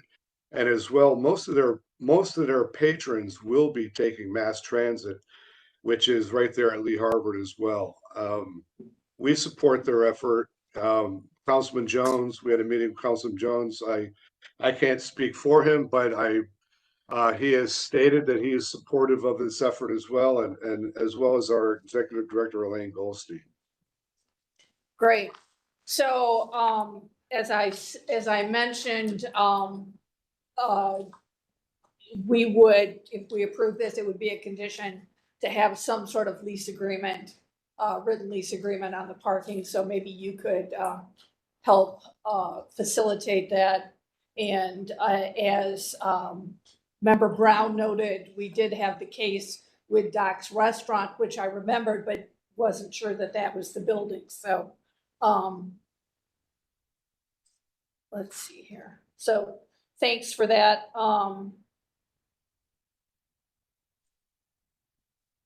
And I just was handed a letter from Councilman Jones' office. Do you have this? Do you want to read it into the record, Liz? I can, yes. We're going to read that into the record. To the members of the zoning committee, regarding the issues involving Watson Community Health Center, I, Councilman Jones, am in full support of changing the zoning from residential back to commercial for this area. If you have any questions, please contact me. And that's all that's on the letter. Thank you. Okay, thank you. So Mr. Riley, did you want to make a statement? Just a couple of questions, if I could follow up for the drug treatment timeline. Is there efforts to get those licenses for drug treatment? And then also the notice talked about inpatient, and I noticed from the floor plans it does, I mean, I can tell it's all offices.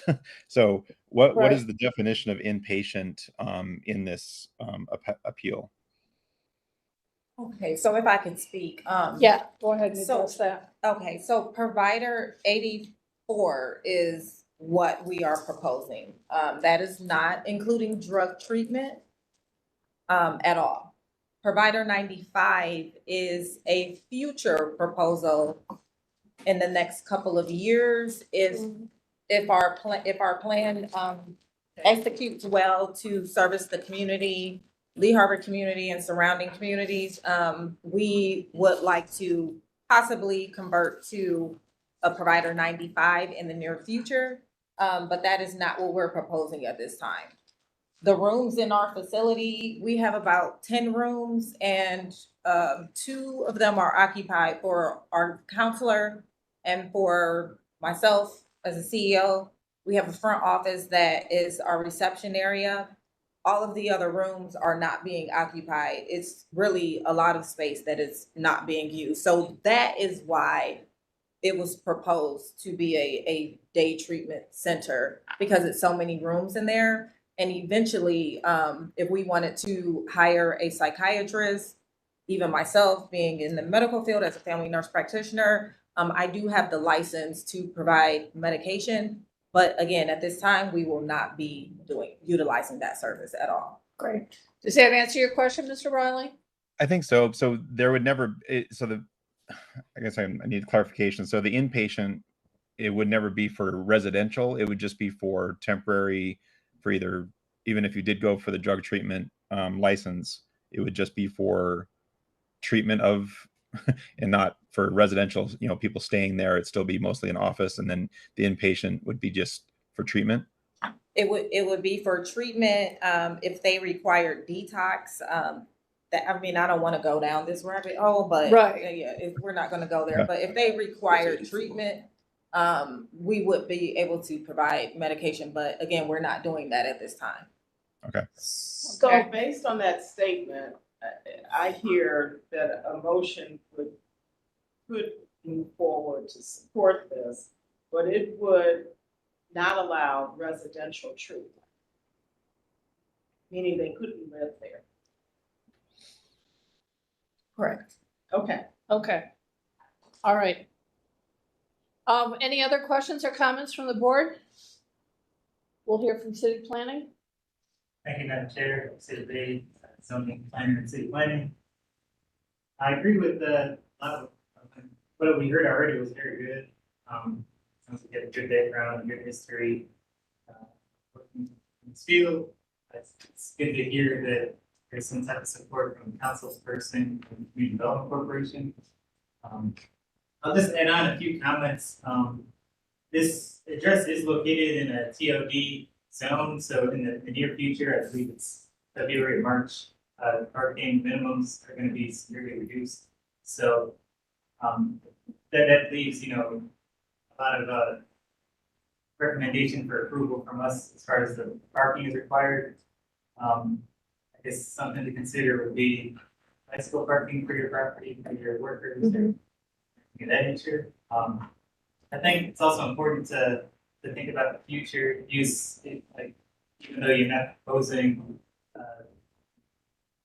the further use of therapy right now, I think it's something to consider that we look at, since this proving this experience will allow that future use. But I mean, all that just to say, even though you're proposing the 95 type in the future, we should look at that to approve it now, unless you're coming back for that to be approved. Does that make sense? Yeah, all that just to state, we recommend approval. Okay. All right, anything else, board? All right, I'll entertain a motion then. Madam Chair, I just want to make sure that I heard city planning correctly. Did I hear that we would be approving the provider 95? Yes. It should. Yes. Not inpatient, but drug treatment.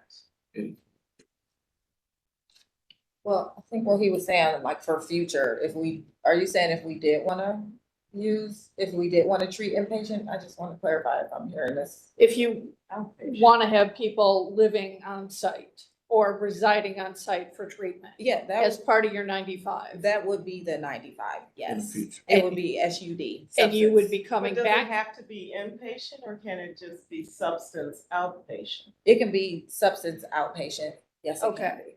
All right. So if you approve the variance without making a condition, she could do the whole. That's right. Right. But not without a license. Well, right. Yeah. But without coming back. Yes. Was there any discussion with the community about having people live on site, not just be treated on site? That's the question. There was no discussion with the community. The only discussion was with the council. About people living on site Yes. or just being treated The on 84 site? was fine with him, with the council. The 95 he's not in favor of it at this present time, Right. but 84 is what he's looking for.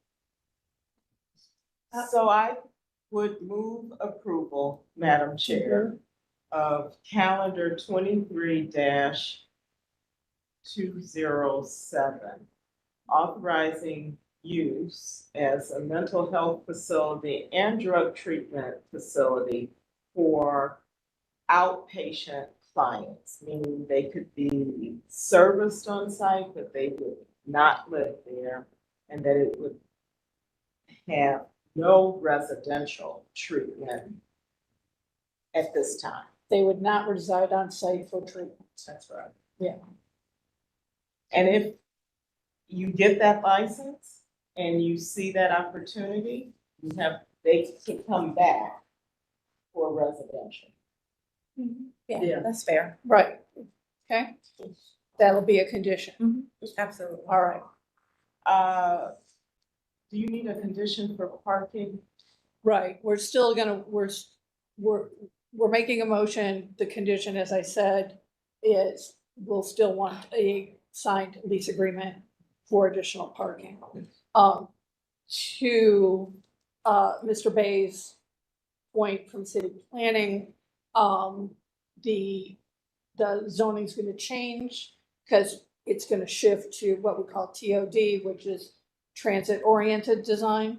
And you have close proximity to public transit. So that is to your benefit. The other thing that he did mention, and we will also want this, is if you'll add a bike rack to the site, add that to the site plan and then just update your site plan. So that would be another condition for you. Okay? All right. So, so I think we've got the motion crafted. If we could have a second. Maybe I did the motion too soon, and maybe other board members with questions. I No one- apologize. No one raised any questions and I asked for them. So besides Ms. Rokas, is there anything further at this point, board? No, Madam Chair, my questions were addressed. Thank you. And I will second the motion. Thank you for that, Ms. Roca. I appreciate it. All right, so we'll call the vote. Sure. Ms. Wilson? Yes. Ms. Holzer? Yes. Ms. Roca?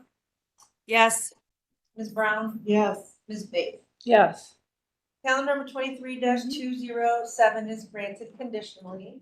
We will hold ratification until we receive that signed lease agreement as well as a new plan showing the bike rack. Once we receive those, we'll ratify it the following Monday and then we would send you a letter. Okay, Thank you. great. Thank you so much. Thank you. Thank you for your time. Thank you. And I love your manicure, by the way. Oh, thank you. Happy holiday. Happy holidays. All right. Okay, moving on. Calendar number 23-210. Great. Our next case is calendar number 23-210. This is at 1619 Starkweather Avenue. Man Properties Cleveland LLC proposes to add an additional dwelling unit and create a paved area for one accessory off-street parking space in the front yard of an existing non-conforming 3-dwelling unit building in a C1 multifamily residential district. The owner appeals for relief from the strict application of the Cleveland codified ordinances as stated in the agenda and the public record, of which there are 5. And with that, I will hand it over to Ms. Wilson for the oath. Bye-bye. Thank you, Ms. Holzer. So I will swear in all who are present for this case. I don't see anyone in the room, so I will ask anyone online to raise your hand if you're going to speak in this matter, so that we can swear you in.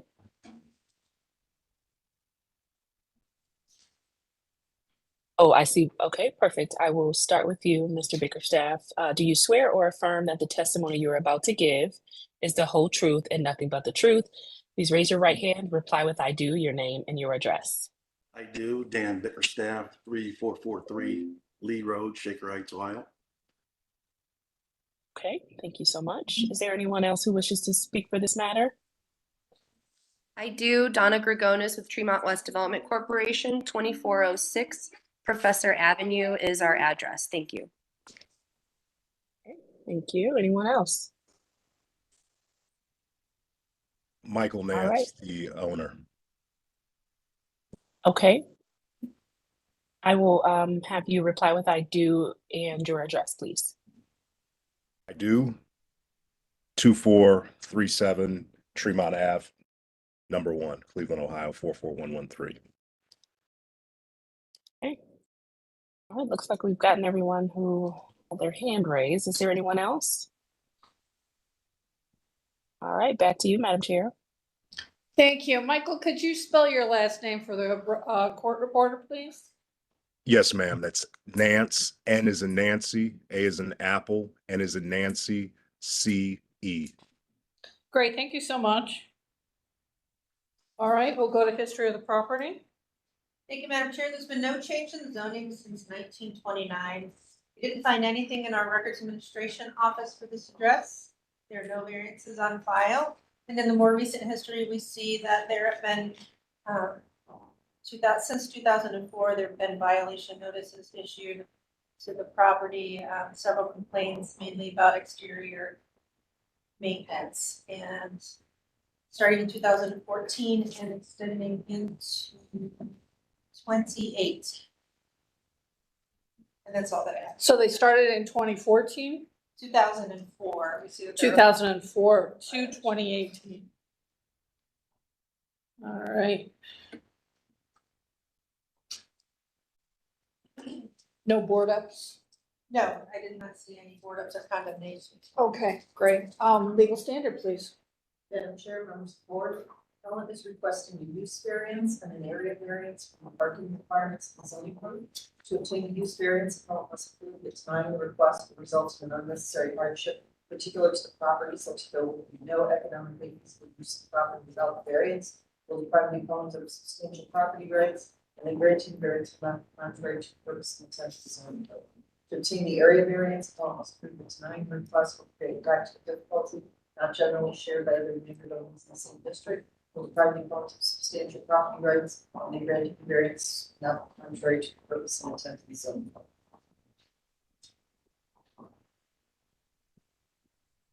Is that everything? Yes. Yep, okay, great. All right, who's going to be the spokesperson? I am, Madam Chair and board members. Thank you very All much. right. Thank you, Mr. Bickerstaff. Go ahead and tell us what you're Sure. going to do. First, I would like to thank you guys for the positive comments for docs on Harvard. I was the architect of record for that. But speaking of this particular project, it's a very beautiful and somewhat well-maintained prior to Mr. Nance's involvement of this workers' cottage home on Starkweather, 1619 Starkweather.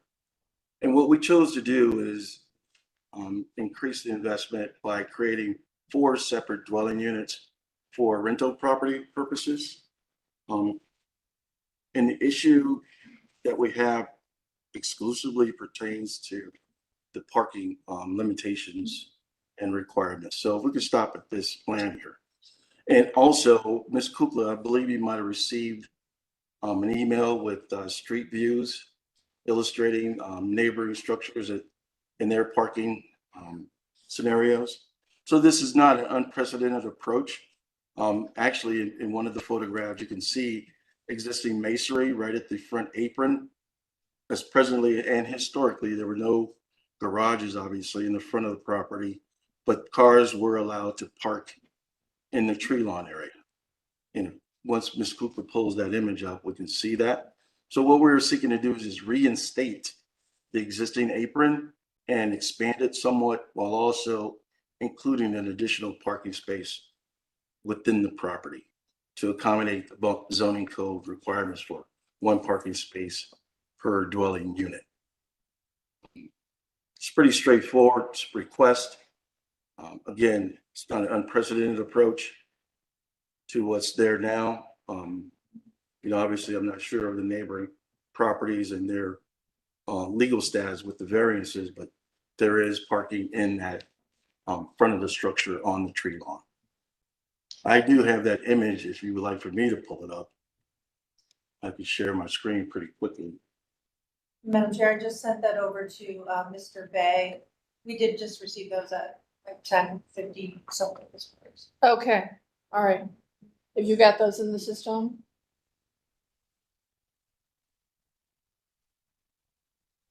Yes, I can. One moment while while Mr. Bay is getting those loaded in. And you can see currently, while looking at this image, we have Almond Court, which allows us to gain access to the rear garage. And it's a pretty tight court, but there could be on-street parking along there if need be, I believe, without major consternation. But Is there, this approach, I think. is there on-street parking on Starkweather at that point? No. No. Madam Chair, I have a question. Yes, Ms. Broca. While we're on Almond Court, is there an alley behind this property? Correct. If you go back to that image, you'll see it. And can you, Mr. Bickerstaff, could you mind explaining to the board why parking can't occur off the alley? Well, again, we looked at the unprecedented parking scenario on Starkweather with our adjacent neighbors and just better access to the units. We have access points from the north and the south. Okay, thank you for that. And then can you also testify as to, that portion of Starkweather is a pretty busy street. Can you provide some testimony as to the safety of cars pulling in and out right there and adding a curb cut? Well, again, if you can go to the photograph now, Xavier, it would be helpful. We actually would not be adding a curb cut. We'd be simply expanding, but you can see the masonry apron there, right directly in front of the home, and the ability to park in that tree lawn space right away by our neighbors. Again, with regard to safety, to respond to that, yes, Starkweather is relatively busy, but it's quite a wide thoroughfare, and it's one that we believe would not be impacted adversely by our new parking. Madam Chair, I don't. Yes, Ms. Kugler. I don't believe that the board has the authority to grant parking in the public setback or public right of way like that. That would be a question for Mr. Ricardo if he wanted to clarify, but board generally only has authority over private property and the zoning code issue. Right. So the proposal is a parking pad on the adjacent to the building, right? And then Correct. you're also proposing parking on the tree lawn. Is that area there paved at this point? No. You're talking about within the property? No. No. Well, so there's a sidewalk. So you're proposing the parking pad in lieu of the sidewalk or to the left of the sidewalk? Is that what you're Yes. proposing? To the left of the sidewalk. To the left of the sidewalk, so the sidewalk remains. And then the Correct. parking pad on the apron But that apron looks like, is there any paving on the apron now, or is it gravel, or is it just worn from people using No, it it's, for parking? it's masonry, embedded masonry. Embedded masonry at this point. So people have in the past been using that for parking. Correct. We could assume from that, okay? Do you have the pictures, Mr. Bay? Oh, these are them, okay. Actually, according to this, the parking spaces in the right of way would not be considered off-street parking spaces. Right. Right. So we would have to approve only the one space. Exactly. Yeah. Yeah. So, Mr. Riccardi, just to be clear and to Ms. Kukla's point,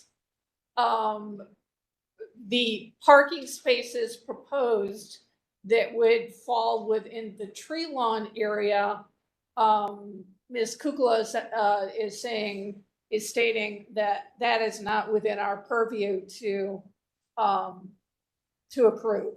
Is that correct, Mr. Riccardi? This is Richard Riccardi. That is correct. Those are not even considered. And I mean, if this variance is granted, it doesn't mean that those 3 parking spaces in the right of way are granted. Those just aren't even considered. This is already a legal but non-conforming 3 dwelling unit building, even without the parking spaces. Right.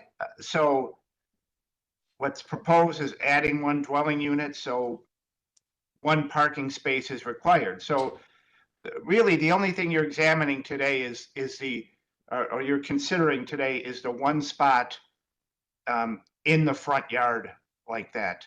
The other 3 would require a completely different city process with the streets department and an encroachment permit, and it's not even a part of this. It's not a part of this parcel. So it's not a part of this application, even though it's shown in the drawing. So you're really just considering the 1 in the front yard. Right. Thank you. Thank you, Mr. Riccardi. Mr. Starkweather, that parking pad that you proposed that's within the proper area of the parcel, is that within 10 feet of the building? Is it within 10 feet of the building? Is it within 10 feet of the building? No, it looks about 8 feet. 8 feet from the building. Okay, all right, thank you. What about the adjacent? What do you mean, There's another house. Oh, right. Right. The house to the other side, well, it's 8 feet from that building. Well, assuming they have the same setback. But we're 5'6" from the building, but we're in front of the building, so it is again 10 feet from the building. Okay, That's not the issue. all right, all right. Ms. Ragonis, you had your hand up and I was gonna go to you next anyway, so go ahead. Good morning, Madam Chair and members of the Board of Zoning. Good morning. Again, this is Donna Gregonis. I'm the Economic Development Director of Tremont West. And I've had a lot of experience in these types of proposals from residents or business owners in the neighborhood and in Ohio City in the past. You know, I do think that the extra unit is celebrated. You know, having additional units is a wonderful thing for the neighborhood. As you guys are aware, I'm sure as investors, this is an extremely walkable neighborhood, very desirable part of the neighborhood and growing. So we celebrate the extra unit. And although this hasn't gone through formal review, I would argue with our community process, I would argue that those parking spots on the right of way on Starkweather, unfortunately, would create a very hazardous intersection, as there would be no safe way for people to pull in and pull out. That's why there is no parking on that side of the street. But across the street from that house, there is street parking. And there's also a lot of street parking around the corner. And people living here understand that they're not going to get parking on the property where they're renting. For the most part, it's a pretty typical thing to have in the neighborhood, a lack of parking. And I would argue even that the parking pad in the front would create a dangerous precedent. And I know we don't like to talk about precedent, but this is a very visible part of the neighborhood. And it is not really something that, I don't know, it's creating a dangerous intersection, and it's unprecedented. I know you've argued that it is.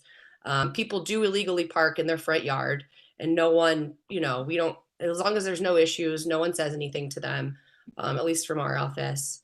And I don't know. I just think that then we're going to have a lot of people applying to do the same thing if this gets approved. And I would say the case could be made in other parts of the neighborhood, but this is one where, I believe that the board from our part of the neighborhood would probably be against it. This is not typical of the neighborhood context in this part of the neighborhood. Thank you. Thank you, Ms. Gronis. Question for you. We still have RTA line on Starkweather, is that correct? Yeah, exactly. I really haven't had enough time to review this, but I know on this side of the street where the house is, you're right, the RTA does come this way, and it's one of the only places where the RTA does go through. And we have street parking on the opposite side of this street, correct? Yes, absolutely. And right around the corner, because I know whenever I go to urban planting or the businesses over there, I park right there. And walking distance to the Rapid from this location? Within It is 7/10 of a mile? I don't know how far it is. I think that it's probably about 10-minute walk. Okay. But the train station is there, and this is right along 14th where their train or the bus station stops. Or the bus Okay, stops. so we have the closest intersection is 14th? Yes, so this is between 14th. Yeah. Okay, city planning? Hello, thank you, Madam Chair. My name is City Bay with City Planning. We would recommend approval for the variance for the unit, but to not, and as you know, as I mentioned previously, this the TOD ordinance is on the way. Right. And this, I guess, is also located in TOD zone. So that would also help within a few months. For them, swap out their parking minimums for other methods.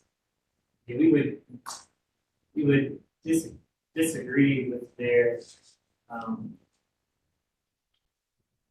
proposed parking, as everybody's already mentioned, and this is not in alignment with our initiatives as far as Vision Zero and Mohawk Road. Right, thank you. Thanks for mentioning Vision Zero. Okay, so as we have clarified with Mr. Riccardi, it is not within our purview to rule on the parking that is proposed on the tree line. Why that is, though partially covered with vegetation, why it's paved is in question. Because it extends past what a normal curb cut would be. The pad that is adjacent to the house brings to mind a case that we had in the not so distant past with a home that was actually a single family residence that did not have a driveway to access a garage that they had in the back. And that parking pad, that proposal was a similar situation with a parking pad in the front that was denied by this board. And so this reminds me of that situation. As Mr. Bay stated, the zoning for this area is going to go to TOD, which is transit oriented design. I'm sure you're aware, Mr. Starkweather. As Ms. Gregonis stated, we have street parking on the opposite side. We have an alley behind and beside, and we have West 14th Street in close adjacency as is the rapid station, and there's RTA service on Starkweather. So lots of options for other transit besides parking. So I'm going to open it up to the board for any further questions or comments. I just have one more statement. I want to give Mr. Bickerstaff one more opportunity to explain his hardship as to why parking cannot occur in the back of the building. What I think the testimony that we heard previously in response to my question was that the other house next door is parked this way, and therefore the request for this variance is to also have a similar scenario on this property. So I just want to give Mr. Bickerstaff one more opportunity to explain his hardship. Well, you know, at this point, I would like for the owner, he has his hand up, if he could speak to the desire for the parking. And obviously, based on Donna Gargona's comment, I want to circle back and respond to that, if I may. Thanks for that, Dan, and I appreciate the question, Ms. Roca. You know, we wanted to provide convenience to potential tenants. We understand that while Tremont is exceptionally walkable, we have several buildings in Tremont. We love the area. We live right here. Our tenants are our next door neighbors.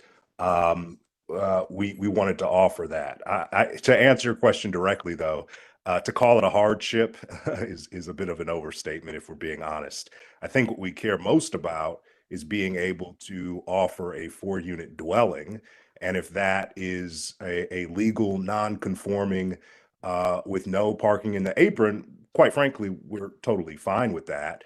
I will note, much has been said about, you know, historical practice. We've spoken to all the neighbors.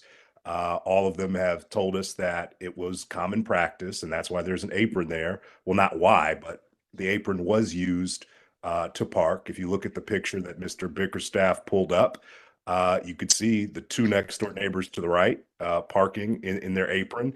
It is a common practice in that stretch of Starkweather. But you know, it's not a particular hardship. There is a side street that cuts along, what is it? Almond Court. And so there is actually parking off of that street. Again, our main priority here is that we can get this approved for a zoning change from a 3-unit to 4-unit, and whether that's off-street parking or in the apron, we're fairly agnostic to that. Thank you, Mr. Nance. And just to confirm with Mr. Riccardi, we have a legal non-conforming use for that 4th unit. So as it's my understanding that the board is not issuing a ruling on that. Is that correct, Mr. Riccardi? It's a 3-unit now, and it's a non-conforming, legal non-conforming 3-unit. So. And they're adding a 4th unit, so That's correct. So making it more non-conforming, and the one parking space is required. And that's what I wanted to address, Ms. Roca. Given Ms. Gregonis's comment about celebrating, you know, even increased density, you know, so this basically falls right into alignment with our strategy with the unit, the additional unit. Okay, I'm sorry. I just want to make sure I am extremely clear here. There's the variance for the parking spot in the front, and then there's the variance for the additional unit. Correct. Okay. Madam Chair, yes. Mr. Riccardi clarify, the only code sections that are mentioned are related to parking. There are no, I didn't see anything about. Right. That's my, exactly, Ms. Hooper, that's my confusion here, is that what is in the agenda is solely parking related. All parking. If I could clarify, Yes, please. it's an application for an extra unit and that parking spot. If the parking spot is required, so therefore the entire application has been denied. So if you deny this application, you'd be denying the fourth unit also. I mean, Well, the unit is permitted, but as long as there's a legal parking spot there. There's not a legal parking spot, so the application was denied, and the applicant has placed a parking spot, but it's not legal. So, I mean, I mean, a possible resolution would be to remove that parking spot. If and then the variance would be to have a 4-unit, to be adding a fourth non-conforming unit to an already non-conforming building with no parking at all. So it's either that or granting it with the parking spot there. So They would need to do we do that? reapply. I don't know if All right, a go ahead. reapplication would be necessary. Perhaps a new plan be submitted with this appeal that removes all of the parking there, and then it would be changed.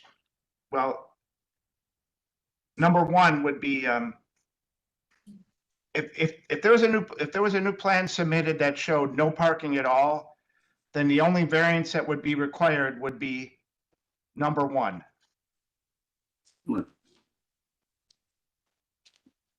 And based on Mr. Nance's commentary, that's something that we're willing and in a position to do quite easily. All right, so Mr. Riccardi can, I see Ms. Gregonis has a comment, just a moment.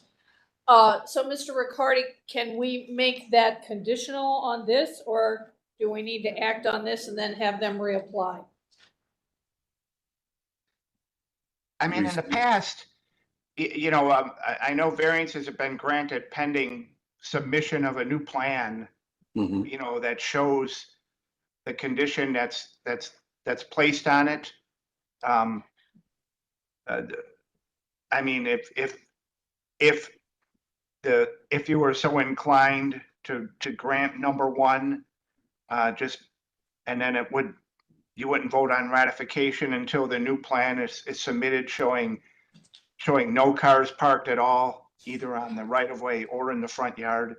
That's one possible solution. All right, thank you. All right, is that clear, Ms. Roca? It is now. Okay, let me let Ms. Gregonis has a comment, so let me let her, she had her hand up, go ahead. Well, thank you again for letting me speak. As I mentioned in the chat, I said I would love to meet with Mr. Nance and his team to see how we can better work with them in the future. But also, I was just asking if this could be approved without the parking spot. And because this hasn't gone through the community process, cannot speak to what the neighbors might be saying. But I also echo Ms. Roca's comments in mentioning the rear potential of parking. But the fourth unit, I cannot see it being an issue, as this is very common, as everyone has stated in the neighborhood. There's a lot of additional units in the neighborhood that haven't been approved or are not zoned properly. So it's nice to see someone actually trying to go through the process as well. So thank you. Yeah, thank you. Exactly, we appreciate the effort going through here. Okay, anything else, board? I was just going to say thank you for that comment, Ms. Gregonis, and I'll reach out. It'd be good to touch base as we have a couple other projects in the works in Tremont. Great, if that's the case, Mr. Nance, you definitely want to connect with Ms. Gregonis so you can walk through that process with her on those for the future. Okay, anything else? Ms. Roca, did you want to craft a motion on this? Sure, I'll craft a motion. So I move that we approve calendar number 23-210 as it relates to the additional dwelling unit. And I'll condition this motion and approval that new plans be submitted to the board indicating that all of the parking is removed. And once we receive those plans, then the board will be able to adjudicate a ratification. I might have stepped over Liz's toes there. Well, the benefit is that, our next session is in the new year, so. So anything else to add? You good on that? Madam Chair, did the appellant state the square footage for each of the units? No, Mr. Bickerstaff, do you want to, give us the square footage for the units, particularly the proposed one? Yeah, I'm gonna have to pull that up. Is the building occupied now with the 3 units? No, it is not. Thank you. It seems that we've been speaking more of the units more of the parking. Right, instead of- well, because that's really what we were, Yeah. the bulk They of what we were. vary. The units vary in size slightly, but we're looking at approximately 650 square feet. Oh, okay. 650 square feet. There's a smaller one in the rear on the second level, that's 420, but the others are 650, Okay, right? should market nicely to the hospital. Okay, okay, so I think we've got the motion. Member Brown, I second. Member Brown seconds. Thank you very much for that. All right, Ms. Wilson, Yes. Ms. Holzer, Yes. Ms. Brown, Yes. Ms. Roca, Yes. Ms. Bates. Yes. Calendar number 23-210 is granted. Additionally, we will hold ratification until we receive that updated plan. Once we receive that, we will ratify it the following Monday. Again, we don't meet until January 8th, so it will be sometime in January that we would ratify this. Thank you. Thank you. Thank you, everyone. Okay, thanks to you. Appreciate it, and we'll look forward to getting those new plans. Thank you, Donna. Have good holidays. Good to see you. All right, last but not least, we have calendar number 22-179. All right, our next case is calendar number 22-179. This is at 15225 Industrial Parkway. Old Dominion Frightline Inc. owner proposes to install a 10-foot tall electrified fence in an A3 general industry district. The owner appeals for relief from the strict application of the Cleveland Codified Ordinances as stated in the agenda and the public record, of which there is one. This case was postponed from November 6th at the request of the appellant due to a scheduling conflict. And with that, I will hand it over to Ms. Wilson for the oath. Thank you, Ms. Holzer. I will swear in all who are present for this case. I see that we have one hand up in our virtual room, 2 hands up. Thank you very much for using that hand feature. So do you swear or affirm that the testimony you are about to give is the whole truth and nothing but the truth?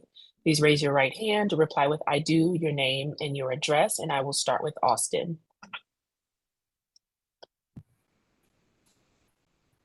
I can't hear you. I see that you're talking. Is anyone else having trouble hearing them? Yes. You may be unmuted. Are you on the phone? If so, hit *6.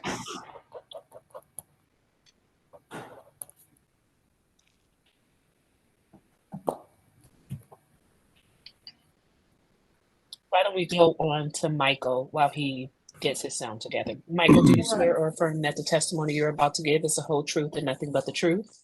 I do. All right, please state your name and your address. My name is Michael Pate. I'm Director of Government Relations with Amarok. I preside at 315 South Maple Street in Columbia, South Carolina. Thank you. Can you hear me All right, now? Austin, yes, we can hear you. Very good. I, Austin Raymond, Jefferson Puritas, West Park, CDC, 14703, Puritas Ave, Cleveland, Ohio, 44135. Okay, thank you. Is there anyone else who wishes to speak in this matter?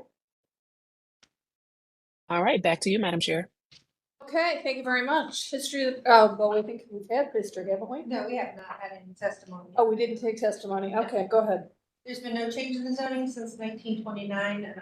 Our Records Administration Office, we found that in 1972, a permit was issued to erect an office and warehouse.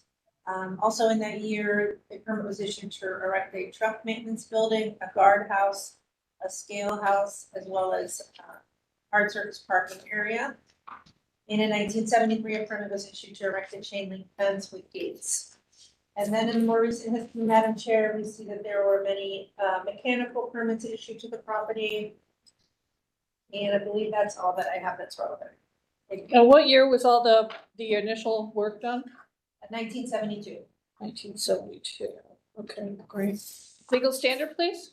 Madam Chair, members of the Board of Health is requesting an area variance. Madam Chair, we have some Christmas music playing. Oh, we can't hear it. Oh, I can. I don't know what that is. Okay, thanks. All right. Somebody put you on hold. Wonder what happened. Don't sing along, Miss Roca. Not yet. I'm having some technical difficulties. I've had a hard time hearing you guys today too, so maybe that's it. Okay. All right. All right, we're gonna proceed with the legal standard. To obtain the area variance, the appellant must prove that denying the request will create a practical difficulty not generally shared by the land or buildings in the same district, or the private appellant of substantial property rights, and the granting variance will not be contrary to the purpose and intent of the zoning code. All right, thank you. Mr. Pate, you're gonna be acting as spokesperson, is that correct? Yes, I am. And do we have a letter on file authorizing you to act as the agent for the property owner? You should. Michelle Affronti should have forwarded that letter through so we can represent Old Dominion Freight Line. Yes. Okay, just checking on that. Michelle, I see you have your hand up and I don't think we swore you in. Are you gonna be making testimony, Ms. Affronti? No, I was just gonna say that I was gonna send that over if it's not there because it already should be there. Okay, I have it, yes. all right, we have it. Are you gonna make any other further testimony besides that? No, Mike will handle it as far as I know. Well, Okay, great. Michelle, go ahead and get sworn in because I might have to refer to you for details on the application. Okay. Ms. Wilson, do you want to do one more oath, please? Yes, I sure will.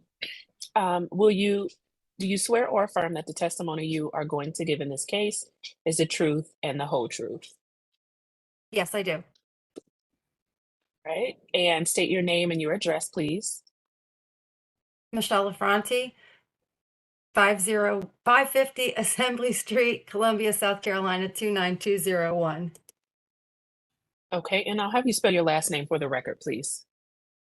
AFFRONTI.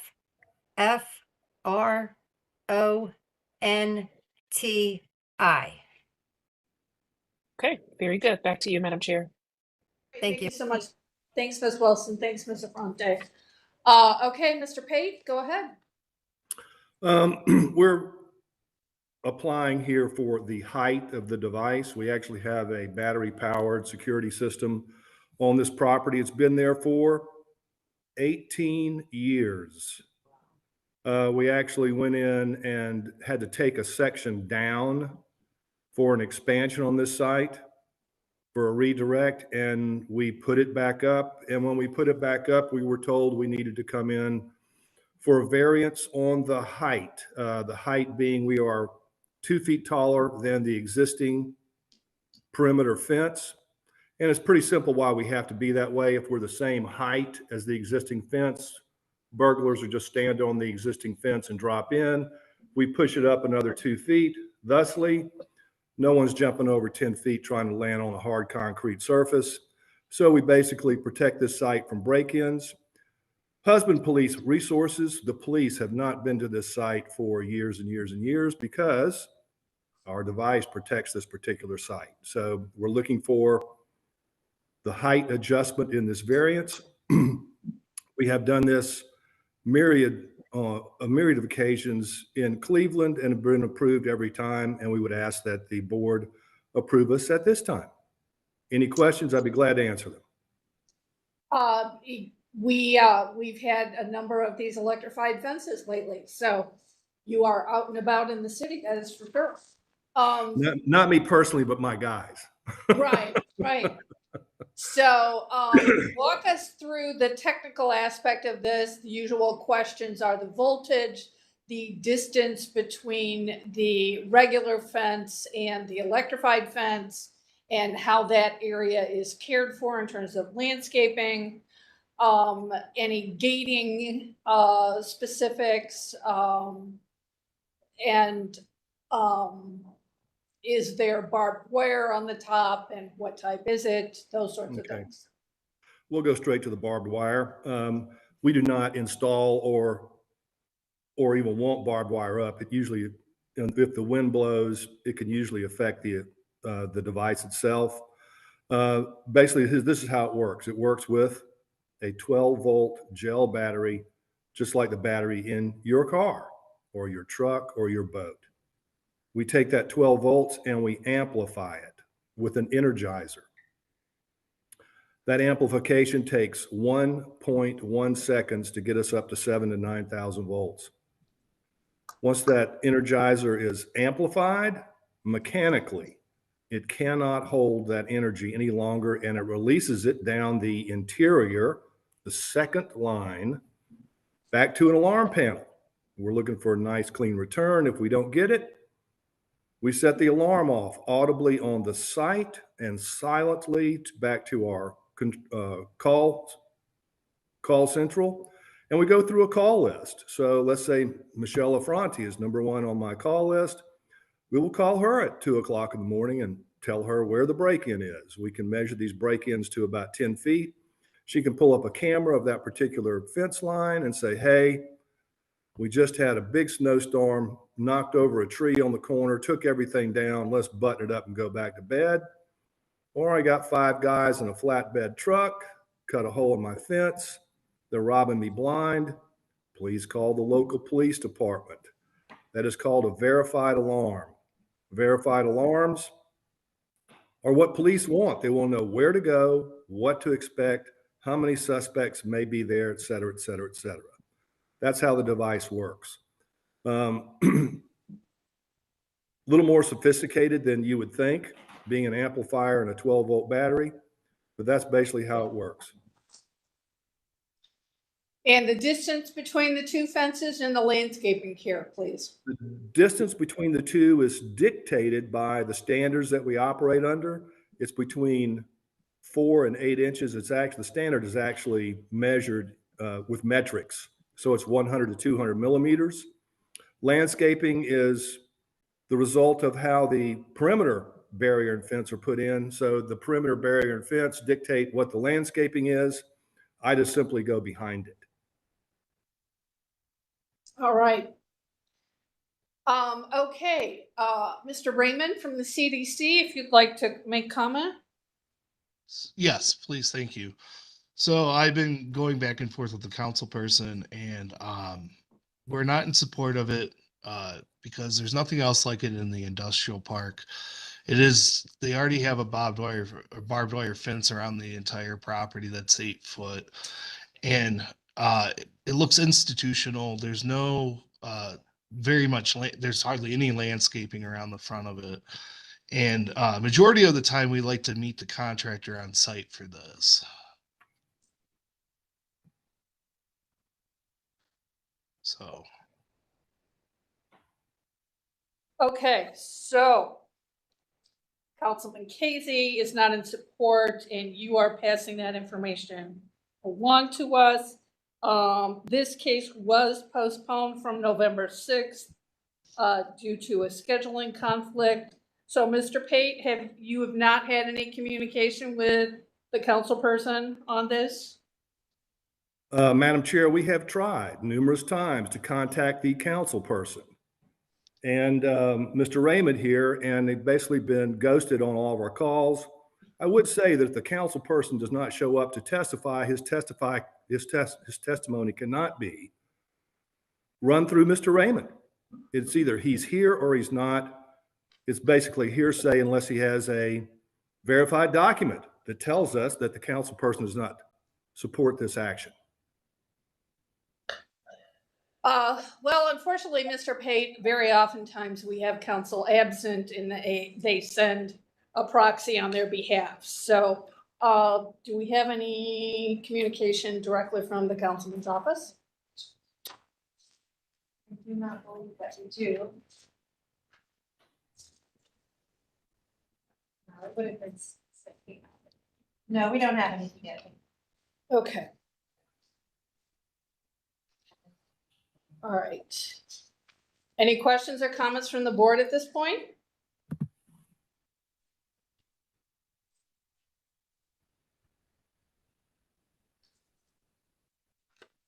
City planning, you want to chime in? Yeah, so, yeah, Tiverton Bay City Planning. As you mentioned, we have seen a couple of these in the past. In similar contexts, to general industry districts. In this case, it's very similar. There's not any residential adjacent to this property with a fence.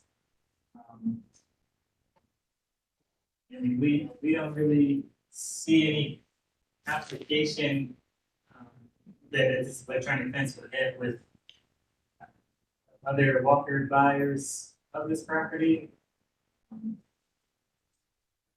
Doesn't even look like they have a sidewalk on their side of the street. So I mean, we would recommend approval, and if the board is concerned with barbed wire, consideration could be to remove the barbed wire on the existing fence. Do we have a close-up of the existing fence? This is all I have. As you zoom in. Yeah, zoom in as close as you can get. We have an existing fence and we had an existing electrified fence. Is that right, Mr. Page? Excuse me, I just lost my voice. We had an existing electrified fence that it was of a lower height. Is that right? No, ma'am, it's up there, I believe. I could see on the amplification of the photograph, I can actually see the corner post, which is about all you can see on these things. It's very difficult to see as you walk by or drive by at the posted speed limit. You actually have to stand up on these devices to see them.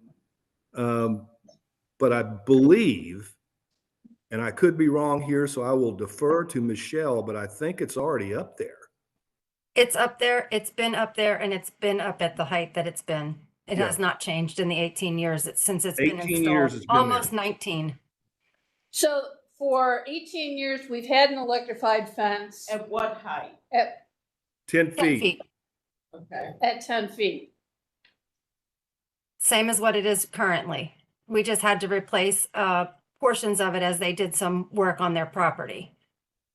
Yeah, but when Mr. Pate testified, I thought he suggested that the install of the new section was gonna be taller. The new section that you will reinstall is the same as what's there. That is correct. And Yes, it's ma'am. because it's higher than the code is why you're here. Right. Correct. Got it. Right, What's and it's just a replacement. It's not even a new section. We had to take it down while they did some work, and then we had to put it back up for them. So there's nothing new in theory.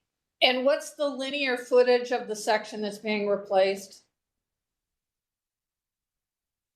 Let me see if I have exactly the linear footage that we replaced. I'm not sure that I have the exact linear footage, but while they were doing work, we had to take it down and put it back up in places. And because it's already there, it's not changing the appearance of the property. No, ma'am. It is not And changing the so appearance at all. Mr. Austin, is that your concern, a change in the appearance? Our concern is that it's over the 10 foot. I understand that it was there before. But our other concern is it is electrified and no one else in the industrial park has anything like it. I But would it's- think, I would think that the fence that's in front of it, would be a deterrent in itself to criminals. You said over how many years you guys have not had problems there? That's because our fence is up, my friend. Well, they would still have to go through the barbed wire fence. Have they ever gone through the barbed wire fence? They cut through the fence, don't go over the fence. The reason they don't is because we're up and running. We protect almost 200 Old Dominion freight sites.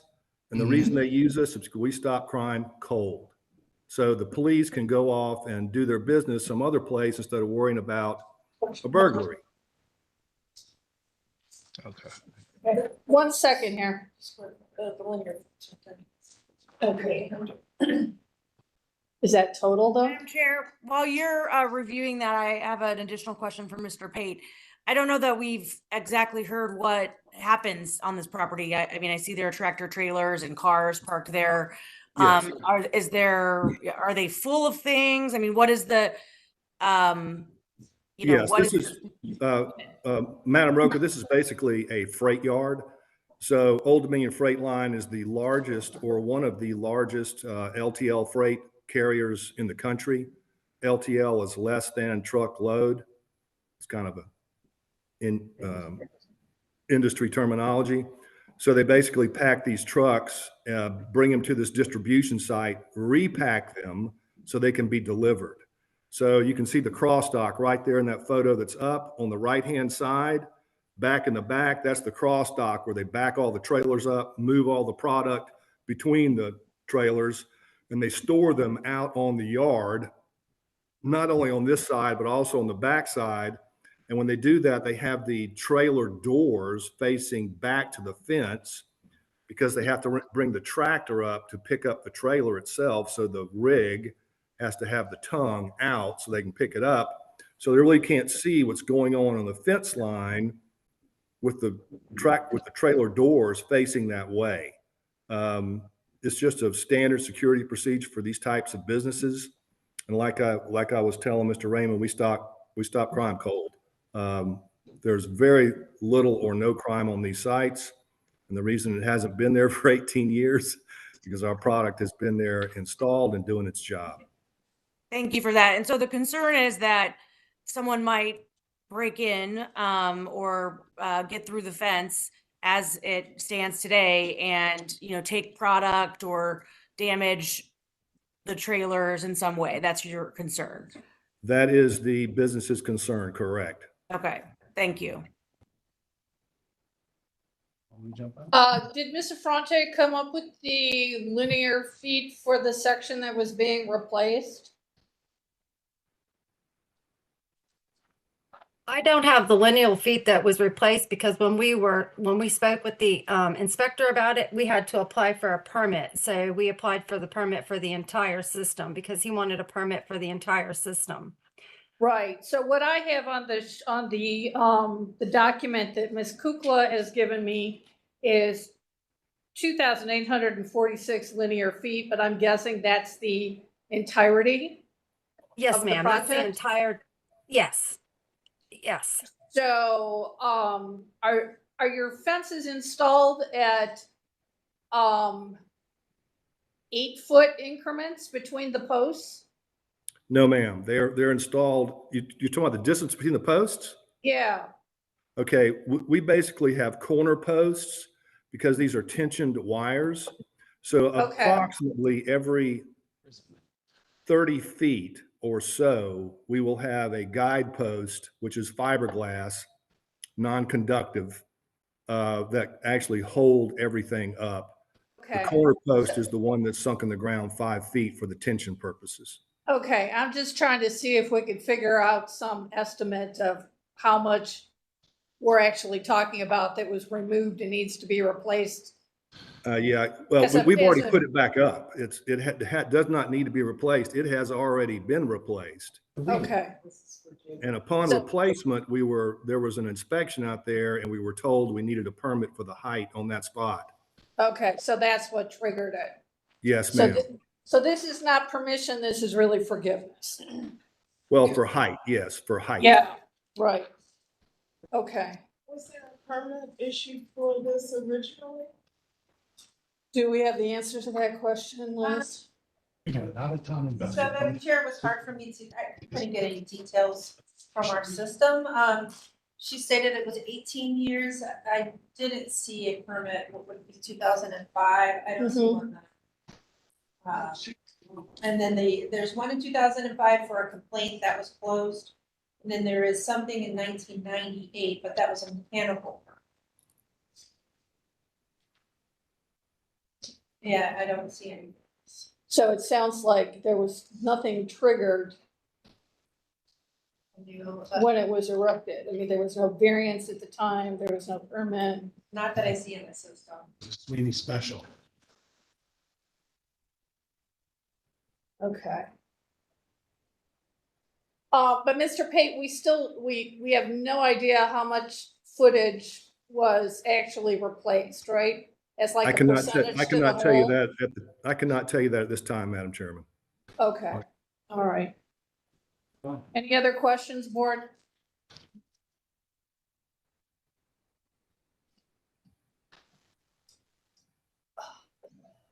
Any further comment from city planning? All right. All right, hearing nothing else, I'll entertain a motion, board. Madam Chair, based on the testimony that we've heard today, I move that we approve calendar number 22-179. Member Brown, I second. Okay, we have a motion from Ms. Roca, second from Ms. Brown. If you'd like to call the vote. Ms. Holzer? Yes. Ms. Wilson? Yes. Ms. Brown? Yes. Ms. Roca? Yes. Ms. Bates? Yes. Calendar number 23-179 is granted. It'll be ratified on January 8th, and we will send you a letter. Please feel free to contact our office Wednesday of that week for further instruction. Thank you. Okay, thank you. All right, thank you. We see a lot of these fences, so. All right, that concludes our cases for today. Madam Chair, I have a question. Yes, Ms. Holzer? Are we not going back to calendar number 23-166? Was there a Yes. decision on that one? Thank you. Yes, thank you. Thank I you. don't think we had any response, No, did we? No, we tried to contact or call the number and it was busy and there's been no call back. Okay, so we've had no response, so dismiss. So, motion to dismiss that, what's that calendar number again? 23-166. All right. Calendar number 23-166 is dismissed without objection. Without objection. Okay. Objection.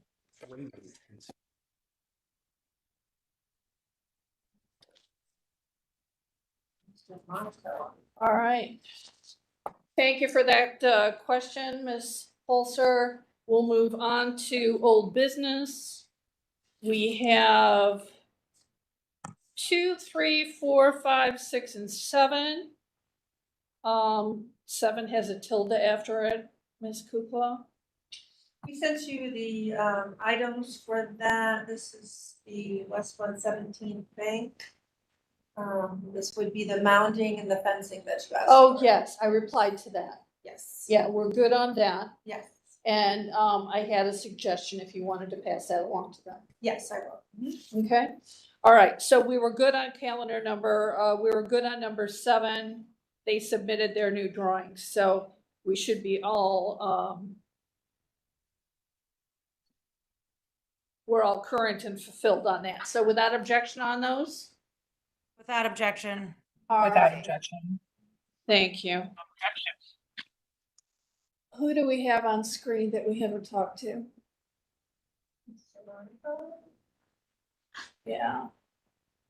Mr. Monaco just popped up. Yeah. Mr. Monaco, are you here for a case? We're here representing 117th. So I clicked on. Oh, so you clicked on, okay, Yep. so yeah, we received all your updated drawings. Are you on the planning team? I'm an agent for ownership, and our counsel, Bridie Matheny, is on as well. Okay, all right. So we received your updated drawings with the changes that were requested. And saw that you added the bike racks onto that, plus the mounting and the landscaping. And the only suggestion that I had made to Ms. Kukla that we didn't discuss was the possible addition of a bench or some sort of seating for pedestrian traffic. And you might want to reference the GFS store that's at, I think, 1369, 117th. Since you're in a high pedestrian traffic area. Sure. And that was it, but not a condition, so. Okay, great. All right. Okay, so that takes care of cases, old business. All right, anything else? All right. So we do not have quorum through the holidays, so our next date is January 8th. Is everyone anticipating being present on January 8th? Yeah. Okay, Yes. no travel plans, all right, great. Okay, we are adjourned. Thank you, everyone. Have a great day, everyone. So we have Thursday. Check your emails from Liz.